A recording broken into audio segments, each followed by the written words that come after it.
Oh my goodness.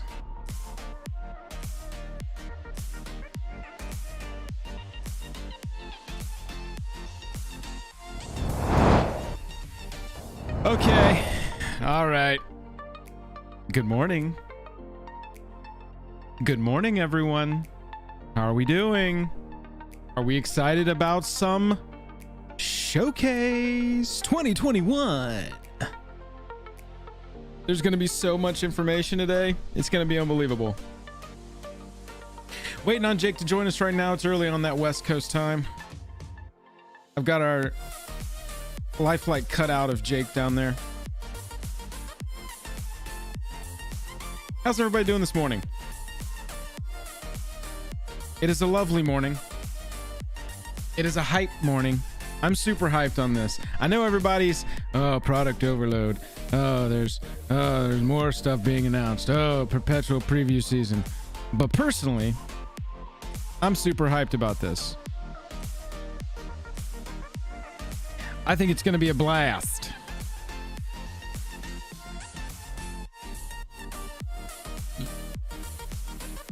Chippy, what's up? Someone? Yeah, probably. Most likely. Matt and Molly haven't gotten into the new place yet. That doesn't happen until next year. It's a new construction, so they're building that sucker right now. We're just sort of around. Did I get a haircut? Yeah, I got a haircut. That was in a video or two, though. It's messy right now. That's why I put on a hat today. So I didn't have to do anything with it. Got my ears lowered. This should be a fun time today, y'all. I think this is just going to be a shotgun blast of info. Anybody got any predictions on what we're going to see? Commander Legends 2, maybe? Return to Phyrexia? Phyrexia complete?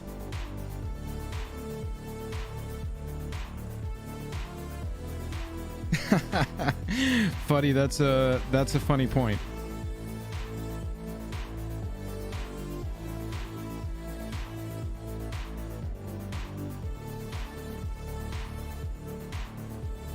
Neon Dynasty, yeah, I could see Kamigawa Neon Dynasty being a thing for sure.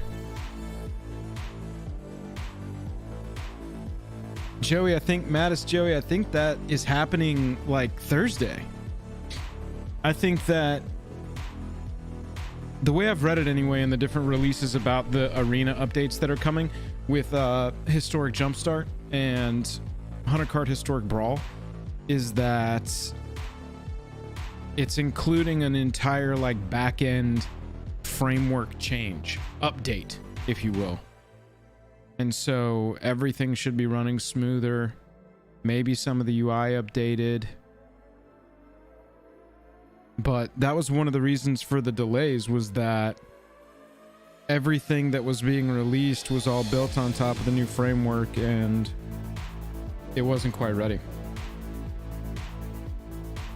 Obi, bringing back blocks would be awesome, man. Bringing back blocks and making rotation a little more often. That would be excellent. I could do without the long ass standard seasons from now on. Trips, good to see you. Dominaria return, Kamigawa return, Lorwyn remastered. What makes you say Lorwyn remastered? I've seen a bunch of people on like the subreddit talking about Lorwyn remastered. Have we gotten any like actual hint or confirmation of that? Commander Legends 2 this year? No, that seems unlikely, bro. That seems unlikely. I don't think that they would have time to have spun it up. I mean, they had to know Commander Legends was going to be successful, but what's the development time of a new set minimum? Like 2 years, right?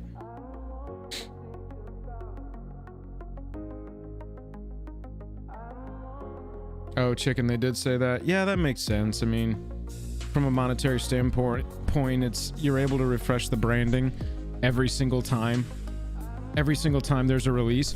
versus like, you know, I remember them, you know, it was more of a lore-based, story-based choice to go the way that they used to, right? To have Scars of Mirrodin and Mirrodin Besieged and then New Phyrexia be the story through, you know, the progression of that plane. Now it's easier for them and probably, like you're saying, more financially viable for them to just bounce around, refresh the branding every time there's a new set almost. Oh baby, a Marvel set would be so sick. But I'm a huge Marvel fanboy. Y'all watch that Spider-Man trailer? That Spider-Man trailer looked pretty crazy. It was just a little teaser. Surely the whole story can't be Spider-Man and Doctor Strange make a really bad decision that's really badly obvious to everybody and it's bad. That can't be the whole story, right? But we'll see.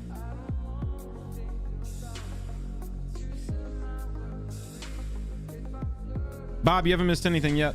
So far, I've been talking about the Spider-Man trailer. We've been talking about predictions.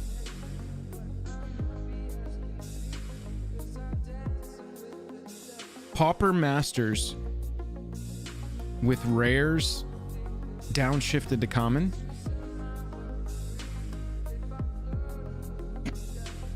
Mattis, 11th Spider-Man movie. So you had Tobey Maguire for 1, 2, and 3. You had Andrew Garfield for 1 and 2. So that's 5. And then you have, this will be the third one. And that's not accounting appearances in Infinity War, Endgame, and Civil War. We are so close to 20k subs, JMO, which brings me to a good point. Help us get to 20k subs today. That would be a sick Tuesday gift. If you want to hit that subscribe button and help us get just over that 20k line, that would be sick. Kind of wild that that milestone is maybe lining up with a stream. We were actually streaming live when we almost hit 10k for the first time.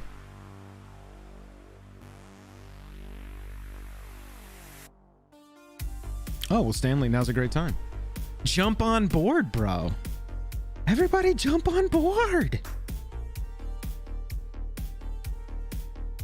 Doc, dude, I have Alfred Molina coming over the rubble and going, "Hello, Peter." That was a pretty cool moment. That'll be cool. I like that they're saving the reveals. I mean, obviously now we know that we're probably going to get cameos from the other Spider-Mans.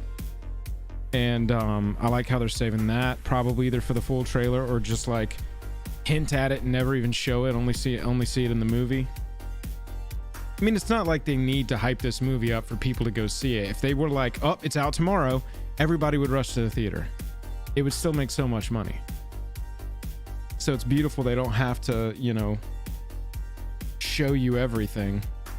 It's nice to get some surprises in movies now and then. That doesn't really happen anymore. Cothern, what's up? Oh, dude, that Venom trailer. The Venom trailer. I watched that in the theater. We went and saw Free Guy, that Ryan Reynolds movie. That's a whole nother discussion. Wasn't a huge fan. But the Venom 2 trailer, the Carnage trailer. Thank you, Pablo, for that subscription. Really appreciate you. The Venom 2 trailer, oh my gosh, that looked like garbage. Stanley, what's up? And I liked the first one pretty good. I thought, you know, it was a little kitschy, but not bad. Crimson Shadow King also coming through with the subs. Uh-oh. Was there a kink in the hose? We got a lot coming through all at once. I appreciate those subs, y'all.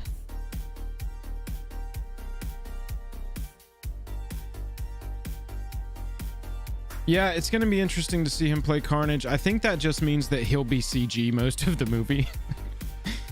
And they'll do that thing where, you know, the Venom goes, blah, blah, blah, and he's like, "What are you doing in there?" And he's like, "I'm in charge." And then he covers back up. It'll be a lot of weird shots like that where his face looks like it's floating in a cartoon red goo. Should be fun, though. This is the... That's my placeholder, Jake.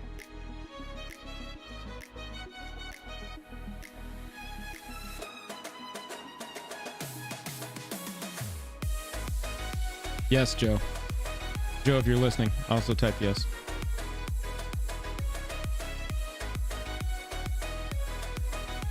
Hey, if you're not in our Discord, by the way, you should be in our Discord. Yo, we got 50 seconds left. This is about to happen. Are we doing this or are we doing this?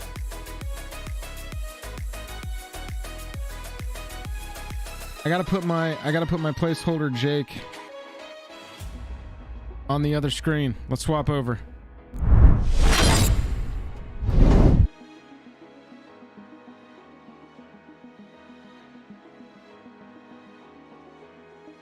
Shoot.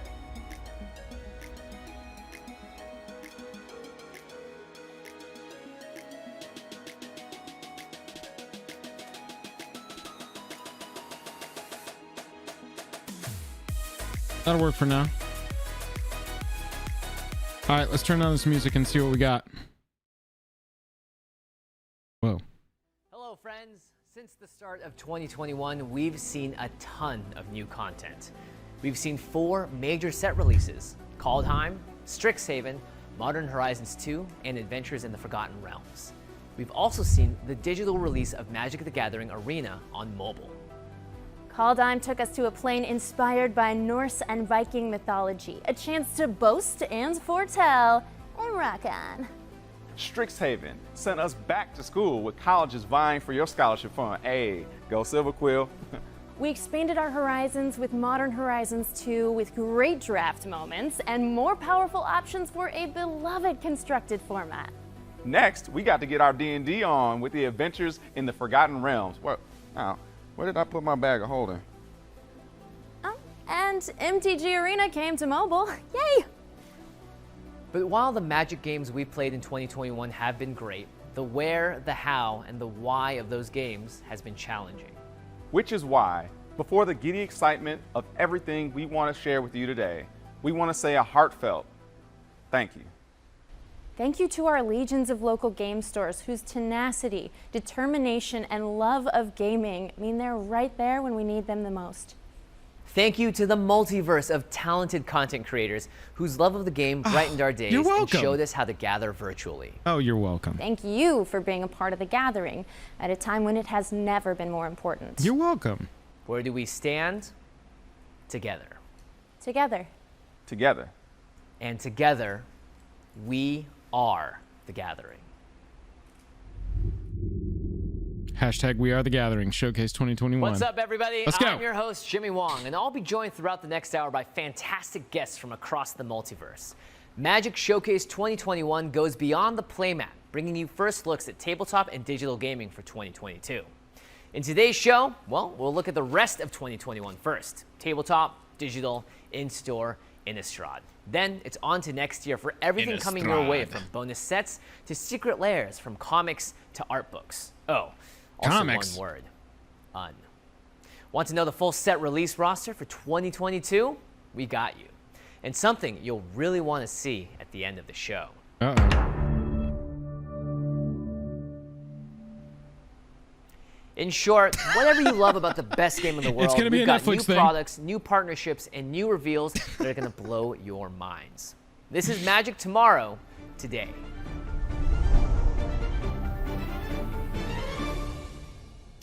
All right, everybody, let's get right into it. Today, I've been joined by Vice President of R&D, Aaron Forsyth. Now, Aaron, I get to say something that I'm really excited to say. We've been waiting a long time for this, but in-store play is back. Woo! That's right. It's been a long 18 months. But when you're ready, when your store's ready, when your community's ready, we're going to make sure that you have the right events there to play in. Awesome. Now, Friday Night Magic is about something that I GPs? have very much missed over these past couple of years. What are we going to be doing for that that's really exciting? Right. So F&M will be our flagship in-store play program, as it always has been. Awesome. They'll be offered at all the WPN locations, and it'll be in a variety of formats. So check in with your local community and your local store to see what they're running for any given week. That's a great way to get in touch with your community. And of course, when they're ready, right? Absolutely, when you're ready. Now, for me personally, my favorite event of all time is the pre-release. New players, new cards, new experiences. What are we going to be doing with that? Well, pre-releases are our biggest in-store events. You get to come in and play with new cards a week before they're officially released. And we're going to keep that going. So we're going to offer all the same sealed deck play that we had before, and we're going to add a bunch of stuff on top of that as well. Now, something in my heart tells me that multiplayer Magic has something to do with that. Is there going to be anything in that world? For sure. We're going to be adding things to the pre-release that are for new players, for social players, and for Commander players. So check in with your local store and see what they're up to. And of course, these are all going to be in addition to what's already being offered. So we're just getting more of what we love. That's right. Sealed deck is my favorite way to play, and the pre-release Don't is hit the your mic. place to do that. And we'll be having that just like we always have. Now, of course, Need a when you producer. do end up going to your local game store, make sure you grab the Companion app. This is something that's really exciting. Can you tell me a little bit more about this? It's just a great tool for the in-store tournament player. You can register for the events through it. You can track your life total. You can see where you are in the standings. You can get notified when the next round begins. And then even when you're not playing in a store, you can run events from home using it. You can browse the entire Magic card gallery. It does it all. Wow, that's super handy. And running your own events from home seems just like something I've wanted to do for a long time. Now, it's, to me, very excitingly, you know, I think friendship in stores and just being able to like really interact with players is something that's so amazing. But for the competitive players out there, I hear that Christmas is coming a little early. That's right. So this December, we're bringing back a program we'd run before called the Store Championship. Oh, cool. Yeah, I've seen that name emblazoned on playmats across my history in Magic. So what's going to be happening? I'm guessing cool prizes. Anybody Cool ever win prizes one of for those sure. playmats? So we're running them in letting the stores choose which format they want to run them in. So-and-so It can be champion? Standard, Modern, Pioneer, or Limited. And then there are some awesome prizes. The winners will be getting foil worm coil engines. What? Yeah, and the top 8 gets foil collected company. Wow, that's really And cool. these are some next level promos. You have to check them out. Wow, and then that- anyone who shows up at all will get a promo Arbor Elf just for showing up. Wow, that's fantastic. The Can we promos see sound them? awesome. Now, please tell me that there's something special planned for the store champions themselves, because that's the one you're going for if you're Right, competitive. so that worm coil engine, as well as the top 8 collected companies, are going to be printed with the name of each individual store on the card. So these promos are going to be unique to that store. So you get to rep your store with your promos Okay, whenever you so put no them in new your art. decks forever. if Got you that make collected the top company 8 of art that from event. Arena. That's awesome. I'm sure local The game store owners name are is gonna be so printed excited on to the see card? That. Their name pretty cool. on an official Magic card. That's amazing. And That's I hear also interesting. some good news for Commander players. Yeah, so we're going to be starting an event That art called we had all Commander seen before, Parties, but I think it's that first time we've seen which that is Arena gonna be art very on a social physical card, event, which is kind of nice. based in storytelling. So Oh, interesting. yeah, so it's not really about winning. Okay. It's about kind of communal engagement, storytelling, and kind of a meta game where what you do in your game can affect other games. There'll be an ongoing story piece happening in the background. It's a very, really new, cool experience that immerses you in the first one in the world of Innistrad. Oh, wow, that's amazing. And Yeah. more excitingly, I love the fact that you're able to maybe interact with the other play groups around more. So that's awesome. Winning doesn't matter, and you're really playing almost like a metagame outside of Commander. That's right, and anyone who shows up will get a participation promo. Oh, fantastic. Well, Aaron, this sounds like stores are going to be the place to be, of course, again, Whoa. when it is safe for everyone. So thank you so much, Aaron. Really awesome news. Aaron Forsyth, everybody. Now, it's time to check in with my good buddy Joe Johnson. So, Joe, what's going on? Hey, thanks, Jimmy. What up? I'm here with Jess Lanzillo, Senior Creative Director of Wizards of the Coast. What's up, Jess? How you doing? Hey, Joe. It's really great to be here with you today. Yeah. All right, cool. We got so many cool things coming up. Where do we even start? Well, let's start on the Plain So Nice. We're going to go there twice. Hey, let's go. And when I say nice, I mean totally spooky. So we're going to be going back to Innistrad for 2 sets. All right. Both Midnight Hunt and Crimson Vow. Ooh, Midnight Hunt. What's that all about? It's about werewolves. Oh, okay. Yeah, Somebody the definitely other about day werewolves. said these sound like Pokemon Really, we're kinda expansions, and now opening that's all I on can think of. Innistrad at the time of Midnight the Hunt and Harvest Crimson Tide Vow. Festival. Essentially, what's happened is that the day-night balance has gotten all out of whack, and the werewolves are now trying to take over. Okay, like they do. Yeah, that's kind of their thing. Yeah. And are there any like special features in this about maybe like a special werewolf coming out in this one, or? You know, we're going to be telling everyone a little bit more about this on twitch.tv/magic with some special guests, including one very famous werewolf, True Blood's Alcide. Ooh, Joe Mang in yellow. Let's go. Okay. Yeah, it's going to be great. And he's going to be accompanied by our buddy Jimmy as well. Oh, nice. That is fantastic. I gotta Nice. get Jimmy in there. That's what's up. All right, so Midnight Hunt is coming out. That'll be what, cool. September 24th, and betcha. when can we see that Crimson Vow happening? It's November 19th. Nice. Joe's doing a good nice. job. He What's going on seems with very that, natural up there. I like that. Crimson Vow. So Crimson Got some Vow nerves, is but our he's- vampire wedding set, right? Ooh, okay. Super over Seems the comfortable top, still. opulent vampire wedding, as vampires want to do. Olivia Valdarin, who is the head of the Valdarin family of vampires, is decided to really go for true power couple goals. Oh. Team up with Jason, what's up? yet to be announced groom to be. Oh, okay. And take over all of Innistrad. Nice, Whoa. nice. Okay, cool. So, I mean, they got little Jay-Z and Beyonce vibes going on in the vampire world. Man. And that's not all. So in 2022, coming to WPN stores is Innistrad Double Feature. Ooh, okay. So we asked ourselves two things. Hey, we've got Crimson Vow and Midnight Hunt. Okay. Why don't we put them together for a draft experience? Oh, And okay. then we also asked ourselves, hey, we're really inspired by classic monster movies. Why don't we do really cool collectible versions of our cards that are inspired by classic monster movies? So we smushed those together into a draft or a draft electable experience. Okay. Delectable experience. Yes. To monsters, maybe. To monsters, and perhaps to anyone who would like to go to their WPN store and crack some packs. Sounds amazing. So now does double feature cards from the new set? It features cards from both sets, Midnight Hunt and Crimson Vow. That is so cool. Okay, I mean, man, I'm just saying, it might be summer now, but with Innistrad just around the corner, the dark approaches quickly. Well, that's a And cool humans don't thing. stand a chance. I like the thing with the blocks where, I'm a you know, human. sometimes when you draft, that you put me do at 2 risk? of the first set, Jimmy, some of the later help me out, sets. man. So that's cool that you'll be able to draft those 2 sets together. I like that idea a lot. That was one of my favorite parts of blocks. Thank you, Joe and Jess. Really exciting stuff. Now, Aaron, Innistrad is just one of the many exciting ways for us to experience this game that we love, but we can't forget about digital. For me, in these past 18 months, it's been a total escape to be able to play on my phone and all that stuff. Can you tell us a little bit about what's coming for digital? Yeah, so you mentioned playing mobile, Arena on mobile, and that has been a huge win for bringing the game to many, many more players here in 2021. Yeah. And we know tons of different people play Arena, whether it's tabletop players looking to practice, whether Right. it's digital-only players that want to have an evolving, up-to-date experience, or whether it's mobile players looking for something bite-sized they can carry in their pocket. So we're going to continue to offer a ton of experiences and add to it. So like I said, we'll be offering all the traditional standard and draft play for that the tabletop players enjoy.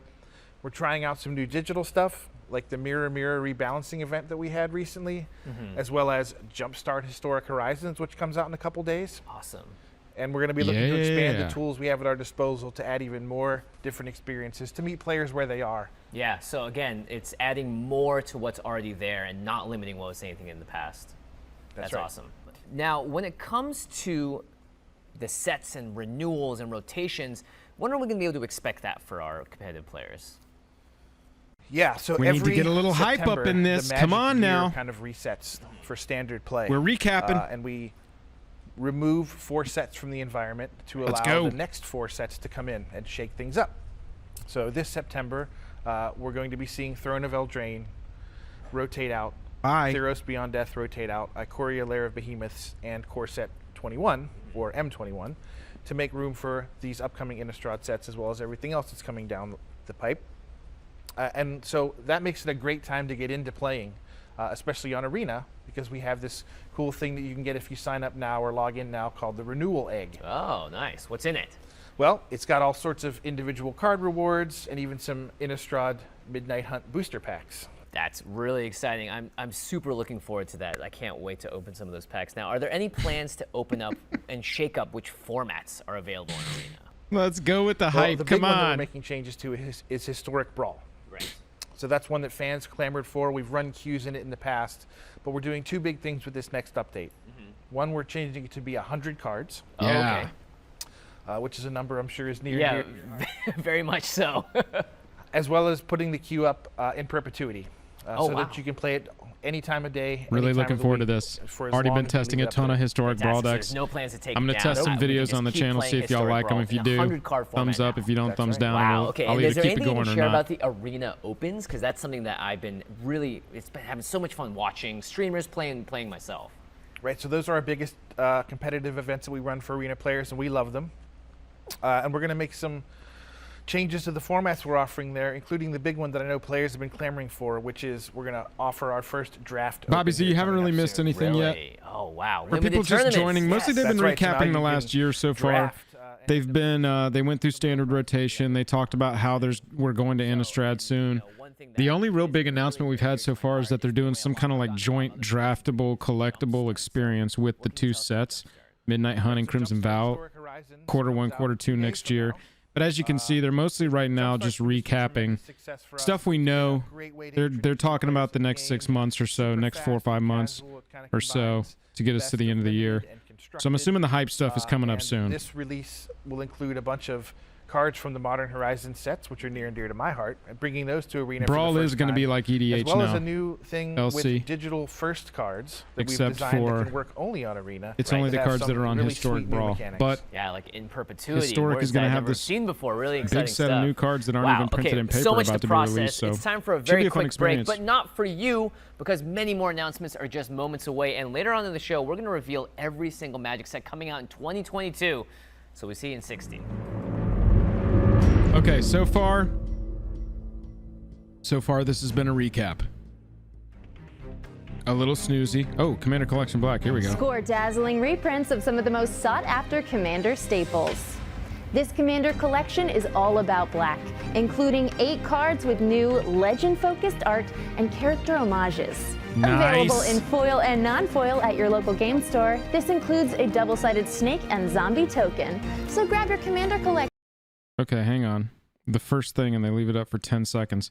All right, here we go. Liliana Heretical Healer, Ghoul Color Gisa, Fiomancer, a sick Phyrexian Arena, cool Reanimate reprint, Toxic Deluge, that's a great one.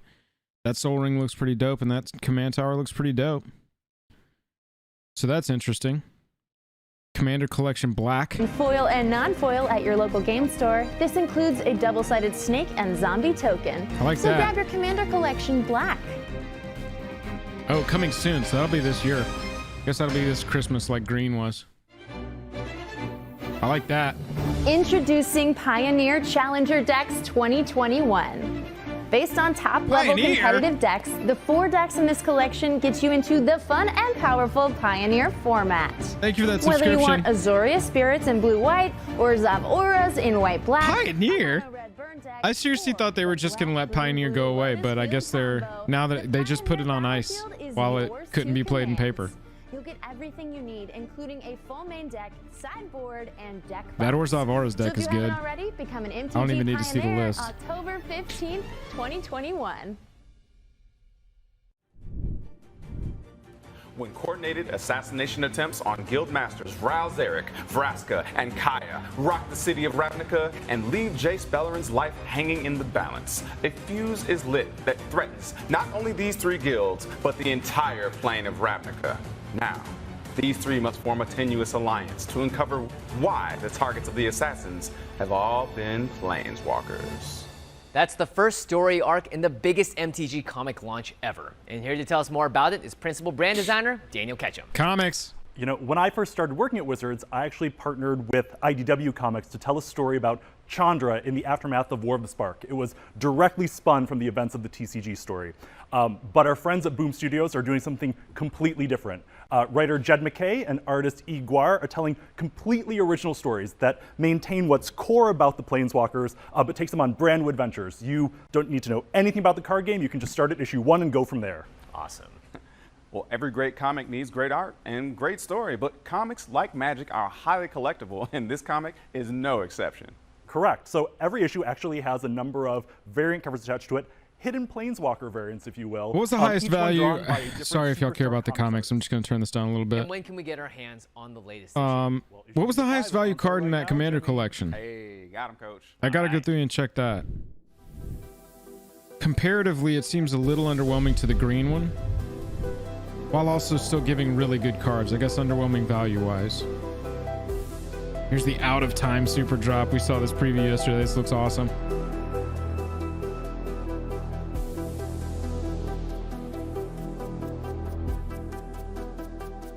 Oh, I see. It's a different one. So first one was Teferi's Time Travel. And that one's Kamigawa Ink. Those look pretty cool. I think we saw those. I think we've got those in our Discord. What's up, everybody? We're still here with Aaron Forsyth, and now we are joined in our circle of revelation by Jess Lanzillo and the delightful duelist, Becca Scott. Welcome, friends. Okay, folks, questions. Jess, Aaron, we're going to talk about the 2022 release roster in a little bit, but I want to ask you about some of these awesome bonus sets that, you know, they really help the Magic excitement just go on and on all year round. Flip Just Lily. what's coming up? Well, let's kick it off with Commander Legends Battle for Baldur's Gate. Woo! So social play is the key to both Dungeons and Dragons and Commander, so we're bringing them together at last. It's going to be a set taking place in the city of Baldur's Gate, which is located in the Sword Coast. Very cool. Aaron, tell us about the mechanics for Baldur's Gate. Well, there are certainly a ton of new legends themed as D&D characters. Yeah. There's going to be new multiplayer keywords.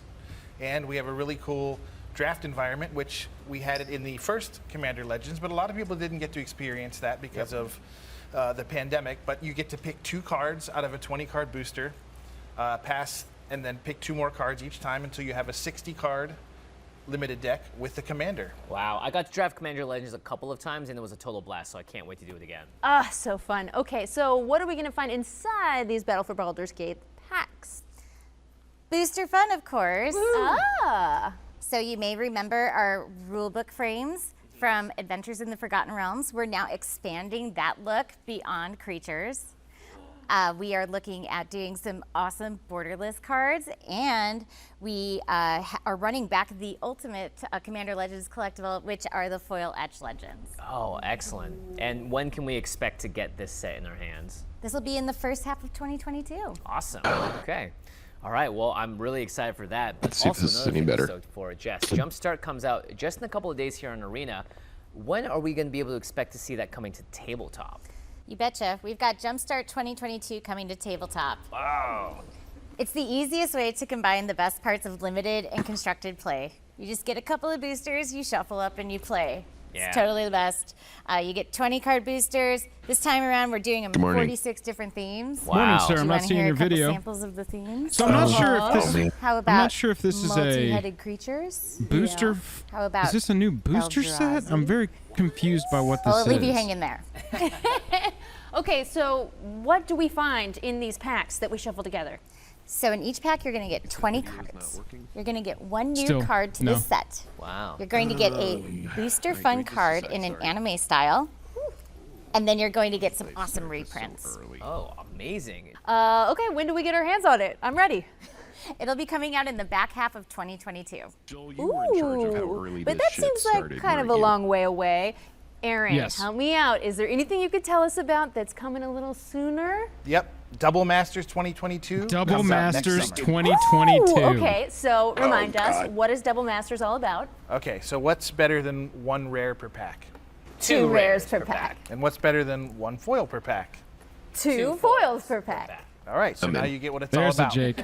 So I'm in. Double Good morning. Masters See in the is a screen? reprint set full of all sorts of awesome reprints, 2 rares per pack, I can't hear 2 it, though. foils per pack, and a really sweet new help. multicolored draft environment. What the? You guys hear that? What do you got? Oh, Becca. Hey, Aaron, Jess, please stay seated. I'm going to bring up some We've made chat. first contact. Yeah, we'll check this out. Yes. See how chat's doing. Ah! Who are you? I'm Mark Rosewater, head designer for Magic the Gathering. Oh, hey, Mark, you can take your helmet off. The air is good to breathe in here. Yeah. What are you All doing right, here, Mark? I'm listening Well, now. I'm I dressed got in a it. silly costume, so we know what that means. Yes! It's time for another unset. Oh, All right, okay. finally. So we just So got as Double people know, the Masters unsets, announced. like Now in we're Magic, announcing another There's a unset. spectrum. You can go I to love very when they competitive announce an Magic, unset, all the way and to this very is just fun my and casual opinion. Magic. The unsets are all the way on the fun And it's and casual because side. it's a set that I about can just easily doing skip, and I fun don't things feel with your bad about friends, it. having great experiences, But and just laughing and that's the enjoying big the act chase of thing playing that all Magic. players are going to Awesome. want. It's going to be like a So land one or of the things something. we always try to do Right. with unsets is try to do something that Magic does, but put our twist on it. Right. So for example, Unstable said, faction sets are a lot of fun, so let's What's do a up, faction everybody? Good unset. morning. So this time I said what I want to do is a top-down unset. I want to take a really resonant trope and then just make lots of cards influenced by that. And so what we said is, okay, here's my idea, guys. I can lower wanna my own do volume just a a smidge if it's retro helpful. I'll science just take it. fiction, space, carnival, / amusement park, / circus. And they're like, yeah, you're good to go. All right, put all the things in one. This is definitely pushing the boundaries of Magic. Mark, aren't you worried about, the space-time continuum breaking? Well, if anything's going to break Magic, no. The the one thing that we always want to do in Magic is, with the unsets, is just go places we've never gone before. Do things we've never gone before. So right now, we are taking you to Myra the Magnificent's Whoa. intergalactic Astratorium of Fun. Goodness gracious. So it is a space carnival that travels the galaxy. A space carnival. It's a science fiction, so it's rides that you couldn't even possibly imagine. And what we're going to do is we're bringing all these fun tropes and bringing them to Magic. So anything you enjoy about carnivals, about amusement parks, about circuses, it's all here in a really fun, exciting new set coming out in the second quarter of 2022. Awesome. And He's very as excited. a big fan of lands myself, are we going to be seeing cool new basic lands? Of course. Yes. Obviously, we're gonna get some Unglued, the basic very first lands. unset, They gotta sell the introduced set, full art right? lands, and they've been a tradition every single time. But this time we are making Gotta sell the set. basic lands. Yay. So they are full art, full bleed basic lands, but set on the ground of planets and in space. Here's so the for the thing. first time ever, you can have science fiction lands for Magic. Wow. And in addition to that, we're also doing shock lands set in space as well. So those are also, you can also open those up in the product. So Shocklands Okay, too. Mark, when do players get to get their hands on this awesome new unset? Quarter 2. It's coming out in the second quarter Shocklands in of space. 2022. Got it. So soon. That's cool. So this is what happens when the multiverse Joe, and what up? the I see you up universe there, Richard, collide. Bobby Z. To infinity and beyond. Jake. Bye, Mark. Chicken Oh, we'll Richard. see you later. Is it safe? He needs a chaperone, I think. I see a lot of friends out there, but I don't want to talk over the show. We keep having these little Dumb breaks. Good is proud to share their vintage-inspired collection designed Whoa. around the Black Lotus and the retro Magic the Gathering logo. There's a full range of products, including apparel, accessories, and home pieces. But this is a limited edition release, so head on over to dumbgood.com. Of course, it's a limited edition. That's how we do everything now. There's a new Magic love art book limited on the edition. way. Yep. Visual History by Jay and Ellie. Or to give it the full title, Magic the Gathering, Planes of the Multiverse, A Visual History. So what's the book all about, Daniel? All right, we'll bump this down. We're looking at books and clothes now. Sorry if you care about the books and clothes. That's not really why we're here. Jake, so far we've had Commander Collection Black come through. What's in it? Ghoul Color. We got. And we'll also get a deeper dive into some of the other Let me pull worlds, this such up real as fast. Theros, Dominaria, and Amonkhet. And you don't have to wait on this one. It's available. That sounds like We got a Collection little Liliana incoming Heretical. video. Liliana Heretical Healer, Ghoul Color Gissa, Fiomancer, Phyrexian Arena, Reanimate, Toxic Deluge, Soul Ring, and Command Tower. Wait a minute. They break away. They break away from the tutor spells that they had set up with the previous or the green product. Yeah. Wait, they didn't. The green product is the only one they put out. We all thought there was going to be a tutor per each, and there isn't. There's some really good spells in here. I like the command tower is really spooky, and I'm a fan of that. Yeah, that's what I was the saying. Toxic Deluge is huge. Reanimate. Reanimate's really nice. Yep. A Fiomancer is one of those that is just going to creep up in price until they reprint it. So it's nice that we got one of those, and it's a good card. Richard Lopez, welcome to the Token Creatures. I appreciate you supporting the channel. Rich, thanks. And the colorful and This one. Interesting. Whoa, out of time? What was that? This is another secret lair. So they announced earlier that time. Oh, what is this? Artist series Thomas. Oh, dude, this is a Baxa series. And Johann Voss. Oh, these are very cool. These are all going to be Carpet about the Flowers. art. The value's not going to be huge there. I do see Sliver Hive Lord in the Baxa one, which is dope. Math is for blockers. You got a brazen borrower in there. That's pretty cool. We'll have to break those down further. Yep. Welcome interesting. back, everybody, to Magic Showcase 2021, and I've been joined by Becca Scott, who has spent a lot of Showcase time 2020. very special down. Yeah, Jimmy, you What know how have this we works. got? Sometimes we ring up a guest, we ask them to come on the show. That's it, easy. Like Mark Rosewater, for example. Sometimes we got to talk to people's agents, but sometimes we have to go above and beyond. Sometimes universes beyond. To talk about this and much more, it's product architect Mark Hagan. Hey, how's it going, guys? Hey, Mark, good. So good, Mark. So good to have you here. Mark you. pops up whenever Okay, he's going to sell Mark, us some The universes are yours. expensive Tell us more. reprints. Yeah, so we've previously announced two big partnerships we have coming, Warhammer 40,000 and the Lord of the Rings. So today I'll tell you a little bit more about what we're doing there. Cool. Nice. And then also we have a couple other partnerships that we Cool. haven't mentioned yet that I'll give you guys a sneak preview of. Oh, we love sneak previews. Oh, hell yeah. So let's start with Warhammer 40,000. So this is a property that so us many a of us card, were so show us a excited card, about. This is show kind us of a a card, lifelong show us a dream of card. mine to work to kind of bring that cool world over to Magic. Give me a little taste, Mark. So we assembled a team of passionate fans from within the studio. They got to work, and we're going to do this one through Commander decks. So it'll be a release of 4 ready-to-go Commander decks that kind of bring Joel, the how do I world turn and you the down in characters Discord? of Oh, Warhammer never mind. 40,000 I to see it. life. I see it. I got it. All of the cards have Warhammer good? 40,000 art, so you really do dive right into the world when you play with one of these decks. And then also we have a few kind of secret I layer love that the bonuses that cards are going have to the kind of art. come along for That the is ride. just- We just couldn't skip the Warhammer is such a opportunity. unique So aesthetic. it's fun stuff. Oh, yeah. Let's take a look. Here are a couple pieces of art I can show you here. These are kind of iconic Warhammer 40,000 Yeah. Space Marines, but done kind of Okay, with so just a they're dash just of like, magic. yes, guns. And this is card art that you will see in that product when it 'Cause comes you out have to. in the back half of You 2022. can't ET That this is so thing and like phenomenal, edit and You can't walkie-talkies do it into their without hands. Art Right. of Warhammer 40,000. It's so cool to see it represented in this way. Yeah, just flipping through these cards is such a treat, and I'm telling you, even the reprints, even the basic lands, like once we were kind of able to just pull in their whole universe, these cards are Yeah, so fun. that's going to be so Right. sick. Well, from 40,000 to just one. Yeah, I don't know, no Buzz, one. who Hey, Chad, calls why it- don't we get these likes up a Exactly. little bit? So We're the at Lord of the Rings 420 is coming to watching. Help Magic, us get to at least as we've mentioned 69 before. likes. So, Come on. you know, it is such a big world. I don't so know many who calls stories, it so many Warhammer characters, so many 40,000. moments that we kind of got to play with in our sandbox. And the only way we could pull it off was to do a full set. So this is a full booster set. Gotcha. Yeah, we went all the way. We couldn't hold back. So the characters you would want, Gandalf and Gollum and Frodo, all those, the moments that you remember from those stories, all of that comes over. Oh, that's cool. This is going to be, it's a big swing for us. So we built this full set. I want You can Shall draft Not it. Pass They're going to be as an modern instant legal. spell. So these cards will go into the modern format. And this is going to come out in 2023. So stay tuned for that. Dude, All right, wow. I mean, just bringing an They have to. iconic character from a universe like that into Magic must be such a challenge.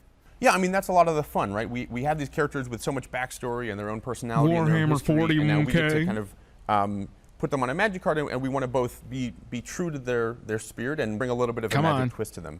So we'll take a look at Gandalf. This is Gandalf, friend of the Shire, and so you can see that Magic take, Art or looks a very cool. fun picture, but also, this is the Gandalf that many of us have kind of been imagining as we've been part of this world for so long.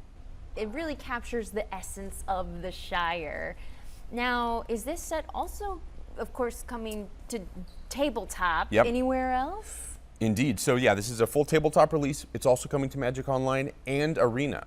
Nice. Yeah, we couldn't resist. So question. this, you can play this, Probably so. wherever you Oh, like yeah. to play Magic. Is this completely Um, contrived? And Absolutely we didn't it just is. stop at the set. So along with the set, which you can draft or play, we also have ready-to-go Commander decks. So there'll be 4 decks if you just want to dive right in. Jeez. And again, some secret layers that are going to kind of get in on the fun while we have this opportunity. So a big wave. Bro, A they're really like, fun way oh, to we just got enter the Lord of the world Rings Lord of IP. the We're doing Rings, full booster with set, your 4 friends commander around the decks, table. and some secret layers. I heard Okay. you say the secret word. Indeed, Secret Lair You said is 4 commander decks Secret Lair and is a very Secret helpful Lair. way that Yeah. we can kind of play And around a with some of booster these set. partnerships. So sometimes we're looking to do something a little quicker or lighter or experimental, and so I have 2 partnerships that I'll announce today. The first one is Fortnite. Ooh, right, yeah. okay. Yeah, so we're you huge serious? fans of them. They do so much interesting stuff over there, and so we are doing 2 drops that are the flavor and character and world and kind of vibe of Fortnite brought over to Magic cards. my We're going to do this one God. with reprints. So these are cards that you might already be playing in your deck. but now you'll get to kind of, if you want to, you can upgrade them into the Fortnite version. Bro, are those And, lightning we had greaves? a ton of fun Are with those it. lightning greaves? I hope those are How lightning much greaves. color is in there? Yeah, it's just a world. It's kind of a character and world and kind of vibe of Fortnite brought over to Magic cards. We're going to do this one Those with have blueprints, to so these be are cards that lightning you might already greaves. be playing in your deck. With this one. I love how much color is in there. Oh Yeah, my it's just a world. God. It's kind of a slice of creative that we don't get to Oh, see we that often, Fortnite and now, it's fun to boys. Just kind of pour it all the way in. Is this floss? That's exactly Stop. it. That's perfect. Okay, that's my signature I will move say right this here. though, It's a that is sit-down going to bring a floss. lot of so cool. exposure It's so to the much game. Oh, dude, it's huge. That's why I'm Thank laughing you, at it Jimmy. and I know not you saying it's a really meant bad that thing genuinely, and I because appreciate it. it's just going to Okay, but you said expand there the were two IP. exciting collaborations. Expanding the IP to an unbelievable Yeah, so, point. Additionally, coming next year, we have a Street Fighter drop. Someone says, is Right, it April so, 1st, John Reed? You know, these are characters Maybe that so. you know, I Street fell in love Fighter, with, you know, in Jake. the arcade as a child, and I've been playing with them. This you know, is they've pretty been part of cool. my life, and I want some part of gaming commanders for of so like long, Oh my goodness. and now they're making the jump to Magic. So cool. Baka Yeah, so and these are Chun-Li. some iconic Street Fighter characters. We built cards for them. These will be in a drop. Yeah, you see the These art are here. secret This is layer Chun-Li, drops. That's going to be Fortnite which and Street you know, Fighter. the team really sat down. They said, how do we bring Chun-Li to life on a card? my gosh. Mechanically, Chun-Li, kind of one of the all-time great kickers in He said in gaming, Fortnite. I famous seriously for her thought he was flurries gonna of be like, kicks. "Nah, I'm just And kidding." so I can announce today, breaking news, this card has multi-kicker. We had no choice. Of course. Right. How else could you do Chun-Li? Is That's it okay? hilarious. It's normal to cry when you see Okay. a Magic card, right? Absolutely. Okay. Cool, Wow, cool, that cool, is cool, cool. amazing. Yeah. Great 40. flavor there. I Yeah, love it. I nice. love it. Yeah. All that very exciting stuff is happening in the future. So tell us about right now and about the out of time super drop. Right. So we have a brand new super drop that's dropping right now. Love this It's available as we speak. Love this one. And I'll show you the cards. Super fun stuff. So yeah, it's kind of a time travel theme. Out of time is the name. The first one is called Fortnite Teferi's Time MTG Trouble. is still just sticking in So my brain. take a look at these. So these are 3 cool Planeswalker cards. But what we've done here is we've presented them Downton as Abbey. if we had been making these cards in the 90s. So kind of old frames, the kind of old way we used to write rules to describe how to make these things work. So we had so much fun. The editing Wow. team had so much fun figuring out how to kind of make these I work. love these. So that's Teferi Time Trouble. Super fun. How many are there of these drops? There's 5 total drops. So that's the first one. Okay. The second one is we're going back to a beloved place called Kamigawa. So this is called Kamigawa Inc. And so these are 5 classic Kamigawa characters, cards that have been fan favorites for a long time. And now we've done them here in this kind of cool Japanese ink painting style, just a very different take on these cards. So super fun to slot into your commander decks and kind of revisit classic Kamigawa back in time a little bit. Love that. Okay, we've got a drop based on a character, Teferi. We've Yep. got a drop based on a plane, Yep. Kamigawa. What else? So the next 2, yeah, you got it. The next 2 are artist series. So this is a place where we team up with an artist, a magic artist that we love, and we just say, go nuts, do what you want to do, help us pick the cards. You decide what to draw on them, and then we just wait for the great stuff to come back in. So the first one is Johannes Voss. So this is this beautiful kind of Richard, 4-piece how much of story. this did These Rudy 2 characters that leak? kind of you can kind of tell the tale as they kind of go on an adventure. Gorgeous, kind of colorful, harmonious, relaxing pictures. So I love this one so much. Very cool. Okay. Gorgeous. And the second artist? The second one is Thomas Baxa. This one is not quite as relaxing. It's pure nightmare fuel. Baxa This art is wild so stuff. We couldn't dope. believe this stuff when it came in. Baxa is one of my and so, yeah, favorite Thomas Baxa current just went wild on MTG these artists. 4 crazy cards and Reignited for is a fans of his out playable there, EDH we really card. feel like Was that he really Spellskite brought or his was A that? Wow. Okay, now if my math is correct, that is Yeah, and so, Thomas Spellskite, Baxa just playable went wild EDH on these card. 4 crazy cards and Sire of Sanity for in the right fans of his deck. Out there, math is for blockers.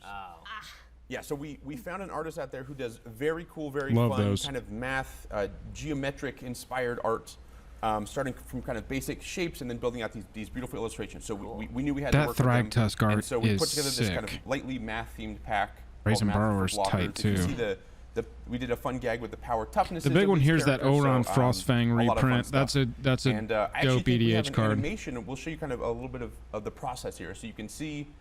Right, kind of starts with kind I of see. shapes Oh, and then there it there's is, a brazen. triangle. Triangle. Oh, I don't very know what cool. Frostfang's So that's math price for blockers. is. So yeah, super fun stuff. Well, my math Top is just price, fine, yeah. and I I can would say correctly Brazen's probably identify top the price, number too. of these that I want is all of them. I want all of them. How do I get them? Yeah, Beautiful- so they're up right beautiful now. art As in I there. said, you can Oh, go to yeah. secretlair.wizards.com. You can buy them individually. We have bundles. You can get them all in one bundle, or just the foils or the non-foils. So, yeah, hopefully, if any of these speak to anyone out there, swing by the Wow. website and pick one 5 up. or 6 months ago. That's Excellent. wild. Well, thank you so much, Mark, for coming on the Yeah. show. And next time, we'll know right where to find you. Thanks so much. Thanks, Mark. All right, everyone. When we come back, it is He time was like, for the "Beck, I don't know what you're full talking set about." release roster for 2022. You don't want to miss it. Stick All right. around. We'll be right back. Set releases for 2022. That's definitely something we're looking forward to. I've lost us a little time clicking around, so I can click through if anything gets boring here. That's all right. Friends, it's time to talk Pinfinity. Join the official Magic the Gathering pin subscription by Pinfinity with 3 beautifully crafted collectible Pin pins powered with subscription? augmented reality content. Your first 3 pins feature Den of the Bugbear, the legendary Dritz Do'Urden, and the Magic Mana symbols. With 3 epic pins, 2 chances to win booster boxes, plus other member perks, join today at pins.ar/joinmtg. It is a rough sounds so year cool. to be What an can members MTG expect? completionist, Lots huh? of fun.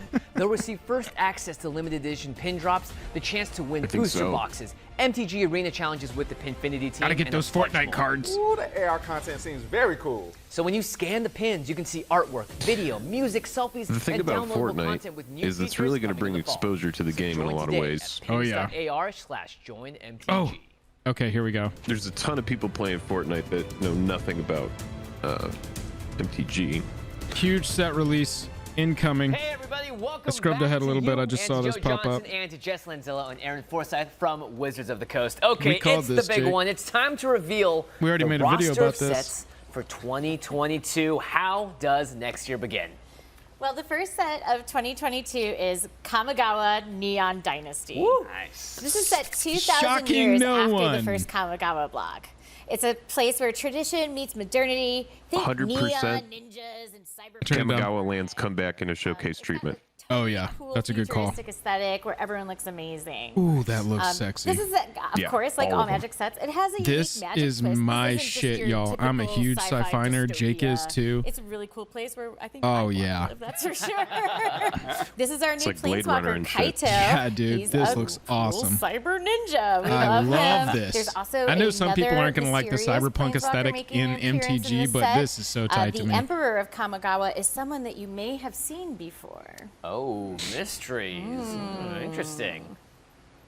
Yeah, so this set bridges the history of the original Kamigawa with the future. Card shop, what's so up? we take a Good lot morning. of game design Yo, yo. elements from the first time we were in Kamigawa years ago and mesh them with some cool sci-fi stuff, a lot of light and color, and game mechanics that reflect kind of the new modern age that Kamigawa is moving into. And Aaron, you've been at Wizards since, long before the long original time. Kamigawa. Kamigawa is one of those planes that players remember fondly and wanted us to revisit. So we took the good parts, a lot of the creative elements, and redid just about everything else. All new gameplay mechanics, and just tried to give you the freshest take we could on something that people Spencer, really love. I was convinced Jingataxius was going to be at Strixhaven, Right, so and Magic doesn't who exist even in a knows? vacuum, so it was really important for us to go back to Kamigawa and do it right. Mm-hmm. So Jimmy, you've spoken very powerfully about cultural representation. Right. So not only do we have an amazing internal team, but we worked with a bunch of cultural developers and our regional offices to make sure that we're delivering on the full experience for our fans. Yeah, and I know I Please don't speak get for a lot mad of at people us. as well, but it certainly is incredibly We really appreciated, tried. especially for a game that's as universal and worldwide as Magic is. Well, I cannot wait to see what's happened to Kamigawa 2,000 years after we first visited it, but where are we going to travel to after that? So this is another type of world that we've never really done before. We're going to a kind of a modern urban fantasy setting. This is our take on a gangster movie. Whoa. We're really excited to share with you today Streets of New Capenna. This is a glamour Whoa. setting full of crime. I like very the interesting. aesthetic. Yeah, so this is definitely something new for us, but we're using some familiar elements gameplay-wise. Obnixilis in a suit? 5 3-color Obnixilis crime daddy in a families. suit? Yeah, that you get to, each player, we get to pick the one that they like the best. It reminds and me of represent BioShock, them, sort and of you'll that. learn that crime does pay. Neo-futurist. Did I hear that right? Magic is getting Future crime retro. families? Like, That's right. what? You know, yeah. So mechanically, each one has its own keyword and its own gameplay Very style, cool. and as Jess will attest to, its own really unique look and feel. And this is fantasy, right? So you've seen the gangster movies before, but these families won't necessarily all be Yeah, made definitely up. Bioshock vibes. I Oh, agree. interesting. So Also, Squirrels? we spoke about this last night, homunculi? but multiverse is very in right now. So it's like you can kind of do whatever the hell you want. Oh yeah. I'm just saying. Oh yeah. You shall see more one Yeah. day. I mean, 2 or 3 years from now, you know, Jace is gonna have some sort of mental breakdown and split the multiverse open, and then you're gonna get to like mix and match. They do. You know, players will be able to Frixia join on those Dominaria. What if Frixia had won? done. That kind of stuff. Man, I mean, this genre has such like a unique aesthetic. I mean, true. imagine for art to really pop in this set. I'm really looking forward to this. Yeah. Yeah, the fashion and the architecture that you will see in New Capenna is something that you've never seen in Magic before. New It's really, Capenna. really breathtaking. Yeah, and fans of lore will love finding out all the stories and how they tied together with this new plane. In fact, this plane has special meaning to Elspeth, one of our longtime planeswalkers. Well, Elspeth? Okay, I know, very right? exciting. Okay. I'm really excited to hear more about that. Okay, 2 down, 2 more to go. What is next in 2022 for the multiverse? What else we got? We're going home, everyone. Oh, There is, Everybody in fact, enjoy the no shot of place my like nose. home. So we're going to return to where it all began for another classic adventure. We're going to kick off our 30th anniversary with a return to Dominaria, and the set is called Dominaria United. Dominaria Dominaria again. United. Let's go. epic. Yeah, so no place to go back to than where it all began. Dominaria 30th anniversary, United. huge milestone for Magic. Tons of sets in the past have taken place on Dominaria, all the way back to the original, alpha and beta sets, Invasion, Urza Saga, just all of some of the most beloved sets ever made, including Dominaria, the set we came out with a few years ago. Right. So it made sense to come back. People like that set so much. It was just a perfect place to return to for this momentous time in Magic's history. Yeah, I mean, Magic has been growing so much, and it Magic gets the new players and Gatherings fans all the time. So returns I think to a lot of them are Dominaria's going to experience United. Dominaria for the very first time. Return to on this original Dominaria. plane. Why is Dominaria so special to Magic's history? I mean, it's the nexus of the multiverse. Many of our best stories belong there. So you think about, one of my first cards, Shiv and Dragon, from Shiv, Talaria, Urborg. We've got the Mana Rig, the Weatherlight, all sorts of classic characters, Gerard, Sisse, Hannah. Iconic heroes go hand in hand. Yeah, I do with believe all of it's the these summer amazing set settings next and year, set Richard. pieces, along with some Or, historic card shop. villains, and you'll see more of them too. There's history in every corner of Dominaria, and it felt right to return there as Magic turns 30. Hey, everybody in chat, Nice. you may be Now, feeling a you lot of mentioned like the FOMO, Weatherlight Saga. but I'm gonna be here. We're gonna be here to help you stave that off, okay? We are your Because there's a FOMO lot of coaches. product Very coming. much where the people live, where they're from. Indeed. Nobody that plays MTG plays Fortnite. I think you're wrong about that. That's why our final set of 2022 takes us back But in also, time to the those pivotal people tale of playing two Fortnite, I siblings kind of who want them to shaped come in the and play MTG. multiverse. Oh, me and Joe. Bam. New cards. I'm gonna get some more water. I'll be right I back. think you guys might be a little bit nicer than these fellas, but we are proud to announce the Brothers War. Oh. All right, so this is a set that's almost 30 years in the making and thousands of years in the making. So, Oh. all right, so who are these two brothers? Well, they're two of the most famous names in all of Magic. You've seen them on many of your cards, Urza and Mishra.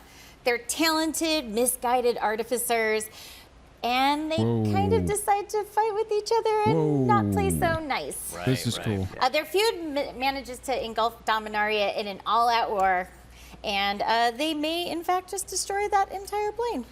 Right, so this is a story that was hinted at a long time ago in one of the very first Magic sets we ever made, Antiquities. And that set was kind of an archaeological dig site where this story was unearthed. Right. But we wanted to move the camera back and show it as it happened. So first person view of what the Brothers War was like, what were Urza and Mishra like when they were waging war across all Whoa, of that's Dominaria. cool. Wow. Some that is Urza so cards, exciting. some Yeah, Urza these cards, events some are Mishra like cards. truly cataclysmic. They really shape what we see the Dominaria of today looking like. That's awesome. But when we came back here, we wanted to make sure that we were not just focusing on the brothers, but we were giving other voices, cultures of Dominaria that maybe haven't been shown off a whole bunch of the spotlight. So at the core, the events don't Jake, change. they're doing the but we're kind Brothers' of War broadening as a the set. aperture The of story how we're that they looking at told this the time history of in period for antiquities. Dominaria and seeing it through a new lens. Taking Okay, it back but in time and it's actually doing cool the if story of we Urza know versus if we're just like Tawnos. brand new to this famous No, story. Urza versus Mishra, Oh, yeah. sorry. Absolutely. First and foremost, this is a set full of like epic war and war machines, right? Giant artifacts, artifact creatures. All right. Just really fun cards to play with, very evocative.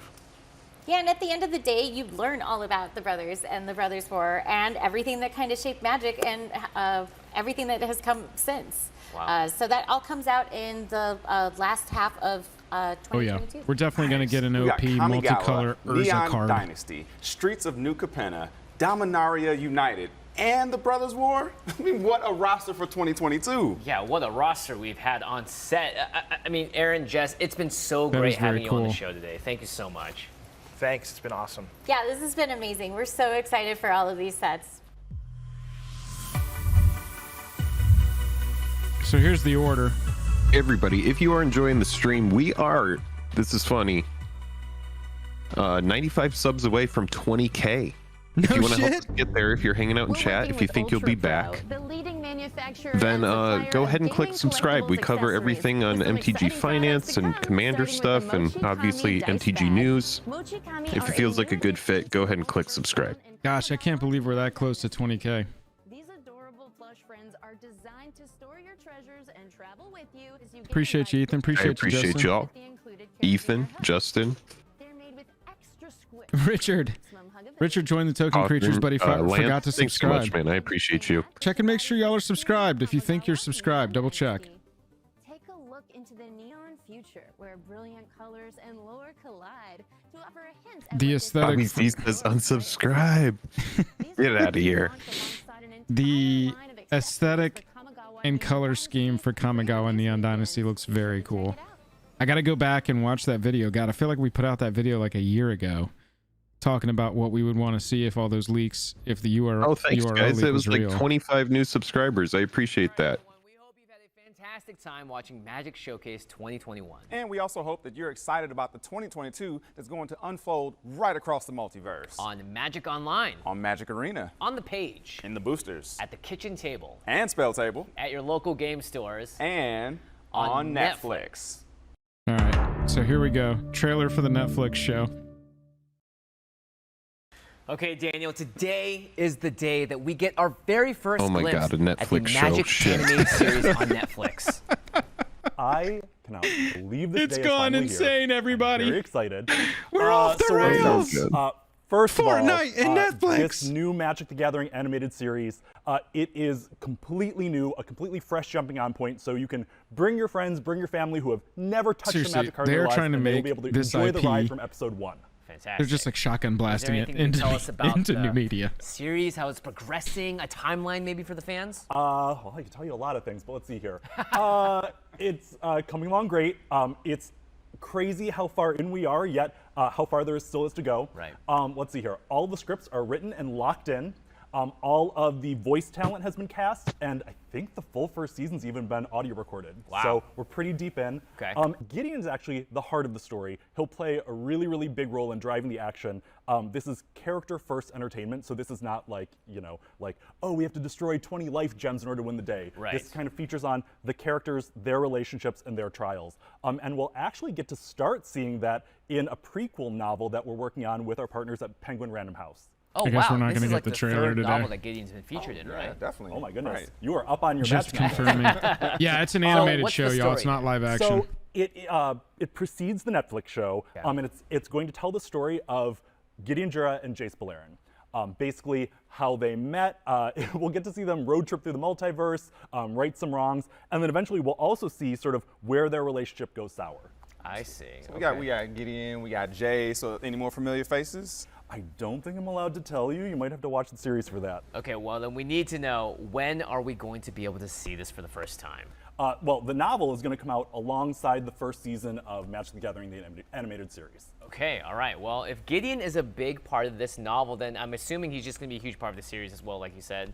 Absolutely. We will see quite a bit of him, which is super exciting. Sorry, because, I'm texting a client right now. You'll have to give me a moment. At Wizards about 3.5 years ago, Gideon was one of the first characters that I got to dig into and figure out, not just, what does this guy look like, as we move from, trading card paintings, but into animation, but like, oh, the art style looks cool. How does he speak? What does it look like when he casts spells? When he uses his hieromantic powers? What does a Searle look like in motion? I think, there was an afternoon actually where a couple of us from the franchise team locked ourselves in a conference room and just watched every YouTube video we could find on Searles, because it's like, who knows what a Searle moves like? So we got to kind of figure out, what is a Searle? How does it move? How do you fantasy that up for in a that really subscription cool way for this Netflix show? All right, well, let's meet the actor bringing Gideon to life. Yeah, so no trailer, no look. Greetings, Magic fans. Lots I'm of Brandon new subscribers. Ralph, Thanks so and much. I play Gideon in the upcoming Magic the Gathering animated series coming to Netflix in 2022. For those of you that don't know, Gideon is known for being the strong guy who always stands up for what's right, just, and isn't afraid to fight. Just announcements and no Now real I time understand frame. why they hired me for this. Makes sense. But seriously, I am really excited about this show and really proud and honored to be a part of it. I'm a huge Magic fan. I've been playing since I was 16. I've played many drafts over the years and have too many cards, more than I should. You don't know what too many is, sir. Also got to do a voice in Magic MTG Arena as a different character. So I love this world, and I'm very excited to be a part of this animated series. Hope you all will enjoy it in 2022. Thanks, Magic fans, and I'll see you around the multiverse. Wow, a message from Gideon himself. All right. Awesome. So when can Fuck, we you expect to appreciate see that. this on our screens? So the show will be available on Netflix in the back half of 2022. Okay, all right, okay. And I'm sure Back you'll keep us half of posted next on all the year. details and whatnot. For sure. All right. Awesome. Well, this has been so much fun. This is the and same thank you to show Joe that as was well for being joining run me by again. the Russo brothers at a certain point, but they left the Shout out. project. It was so crazy cool to hear about the Magic animated series. You may so know the thank Russo you brothers for as the it. directors of Infinity War, Endgame, Captain we go, I'm America, back. Winter Soldier. I think we're right at the What a end here. show it has been, from the return of in-store play to jumpstart 2022. You want to stick around Infinity after to Universe the Beyond, and showcase from here Kamigawa and ends? Neon Jake and I are Dynasty going to to the talk about Brothers some of the War. stuff that we got Thanks to before the fine we folks call it a at day. Wizards of the Coast, and to you, fans of the best game in the world. They make the Magic, you make the Gathering. Cats. Together, Jesus. Magic in 2022 is going to be amazing. Sorry, my cats are Until going next crazy. time, I'm your host, Jimmy Wong. See ya. See ya, Jimmy. We'll catch you later, Jimothy. I hope you have a good one, Jimothy. There's got to be a final tease. Come on.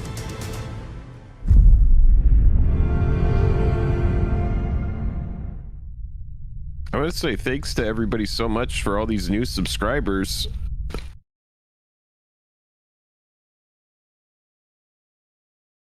I guess that's that.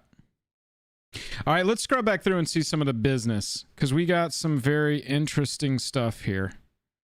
No. Oh, not a single one of our videos recommended. What can you do? All right, so we got the... Sorry, I look so tired. I just woke up over here. Here we go. The story. Are going to be so excited. So this is a promo set that's coming to the WPN stores as part of the in-set, what is it, championships. Have the option of winning Arbor Elf, Wormcoil Engineer, Collected Company promos. The cool one here, obviously, is the Collected Company art. This is the MTG Arena only art for... Hold on 1 second, Joel. I need to turn you up in Discord, and I don't know how to do it because it's completely ridiculous. Give me just a moment. I don't know why I can't. Where's just the pop out to turn up this call in Discord? Why does that not readily available on the screen? If you right click on my picture, you should be able to... There we go. Should have Now a I can- All right. So I'm looking at the screen with you here. Can you hear me? Yes. Okay, dope. So the first announcement here is that they were doing the in-store championships again with the championship playmats like they've done in the past. They've got these 3 promos tied to that in some capacity. The cool one here is we've got 2 very interesting things. One is that this previously MTG Arena only art, if I'm not mistaken, for Collected Company will now be on a physical paper card. And look at this right here, Jake. We've got the Phyrexian subtype specifically printed onto the Wormcoil engine. What's up? So this will be the very first time that we've ever seen the Phyrexian subtype on a Wormcoil engine, which is pretty cool. Oh, that's sweet. Okay.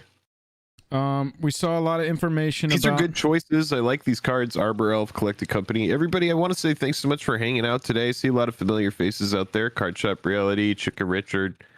A lot of new faces as well, so thanks so much for everybody hanging out. Spencer, good to see you. They covered the Innistrad sets. We know we're going back there.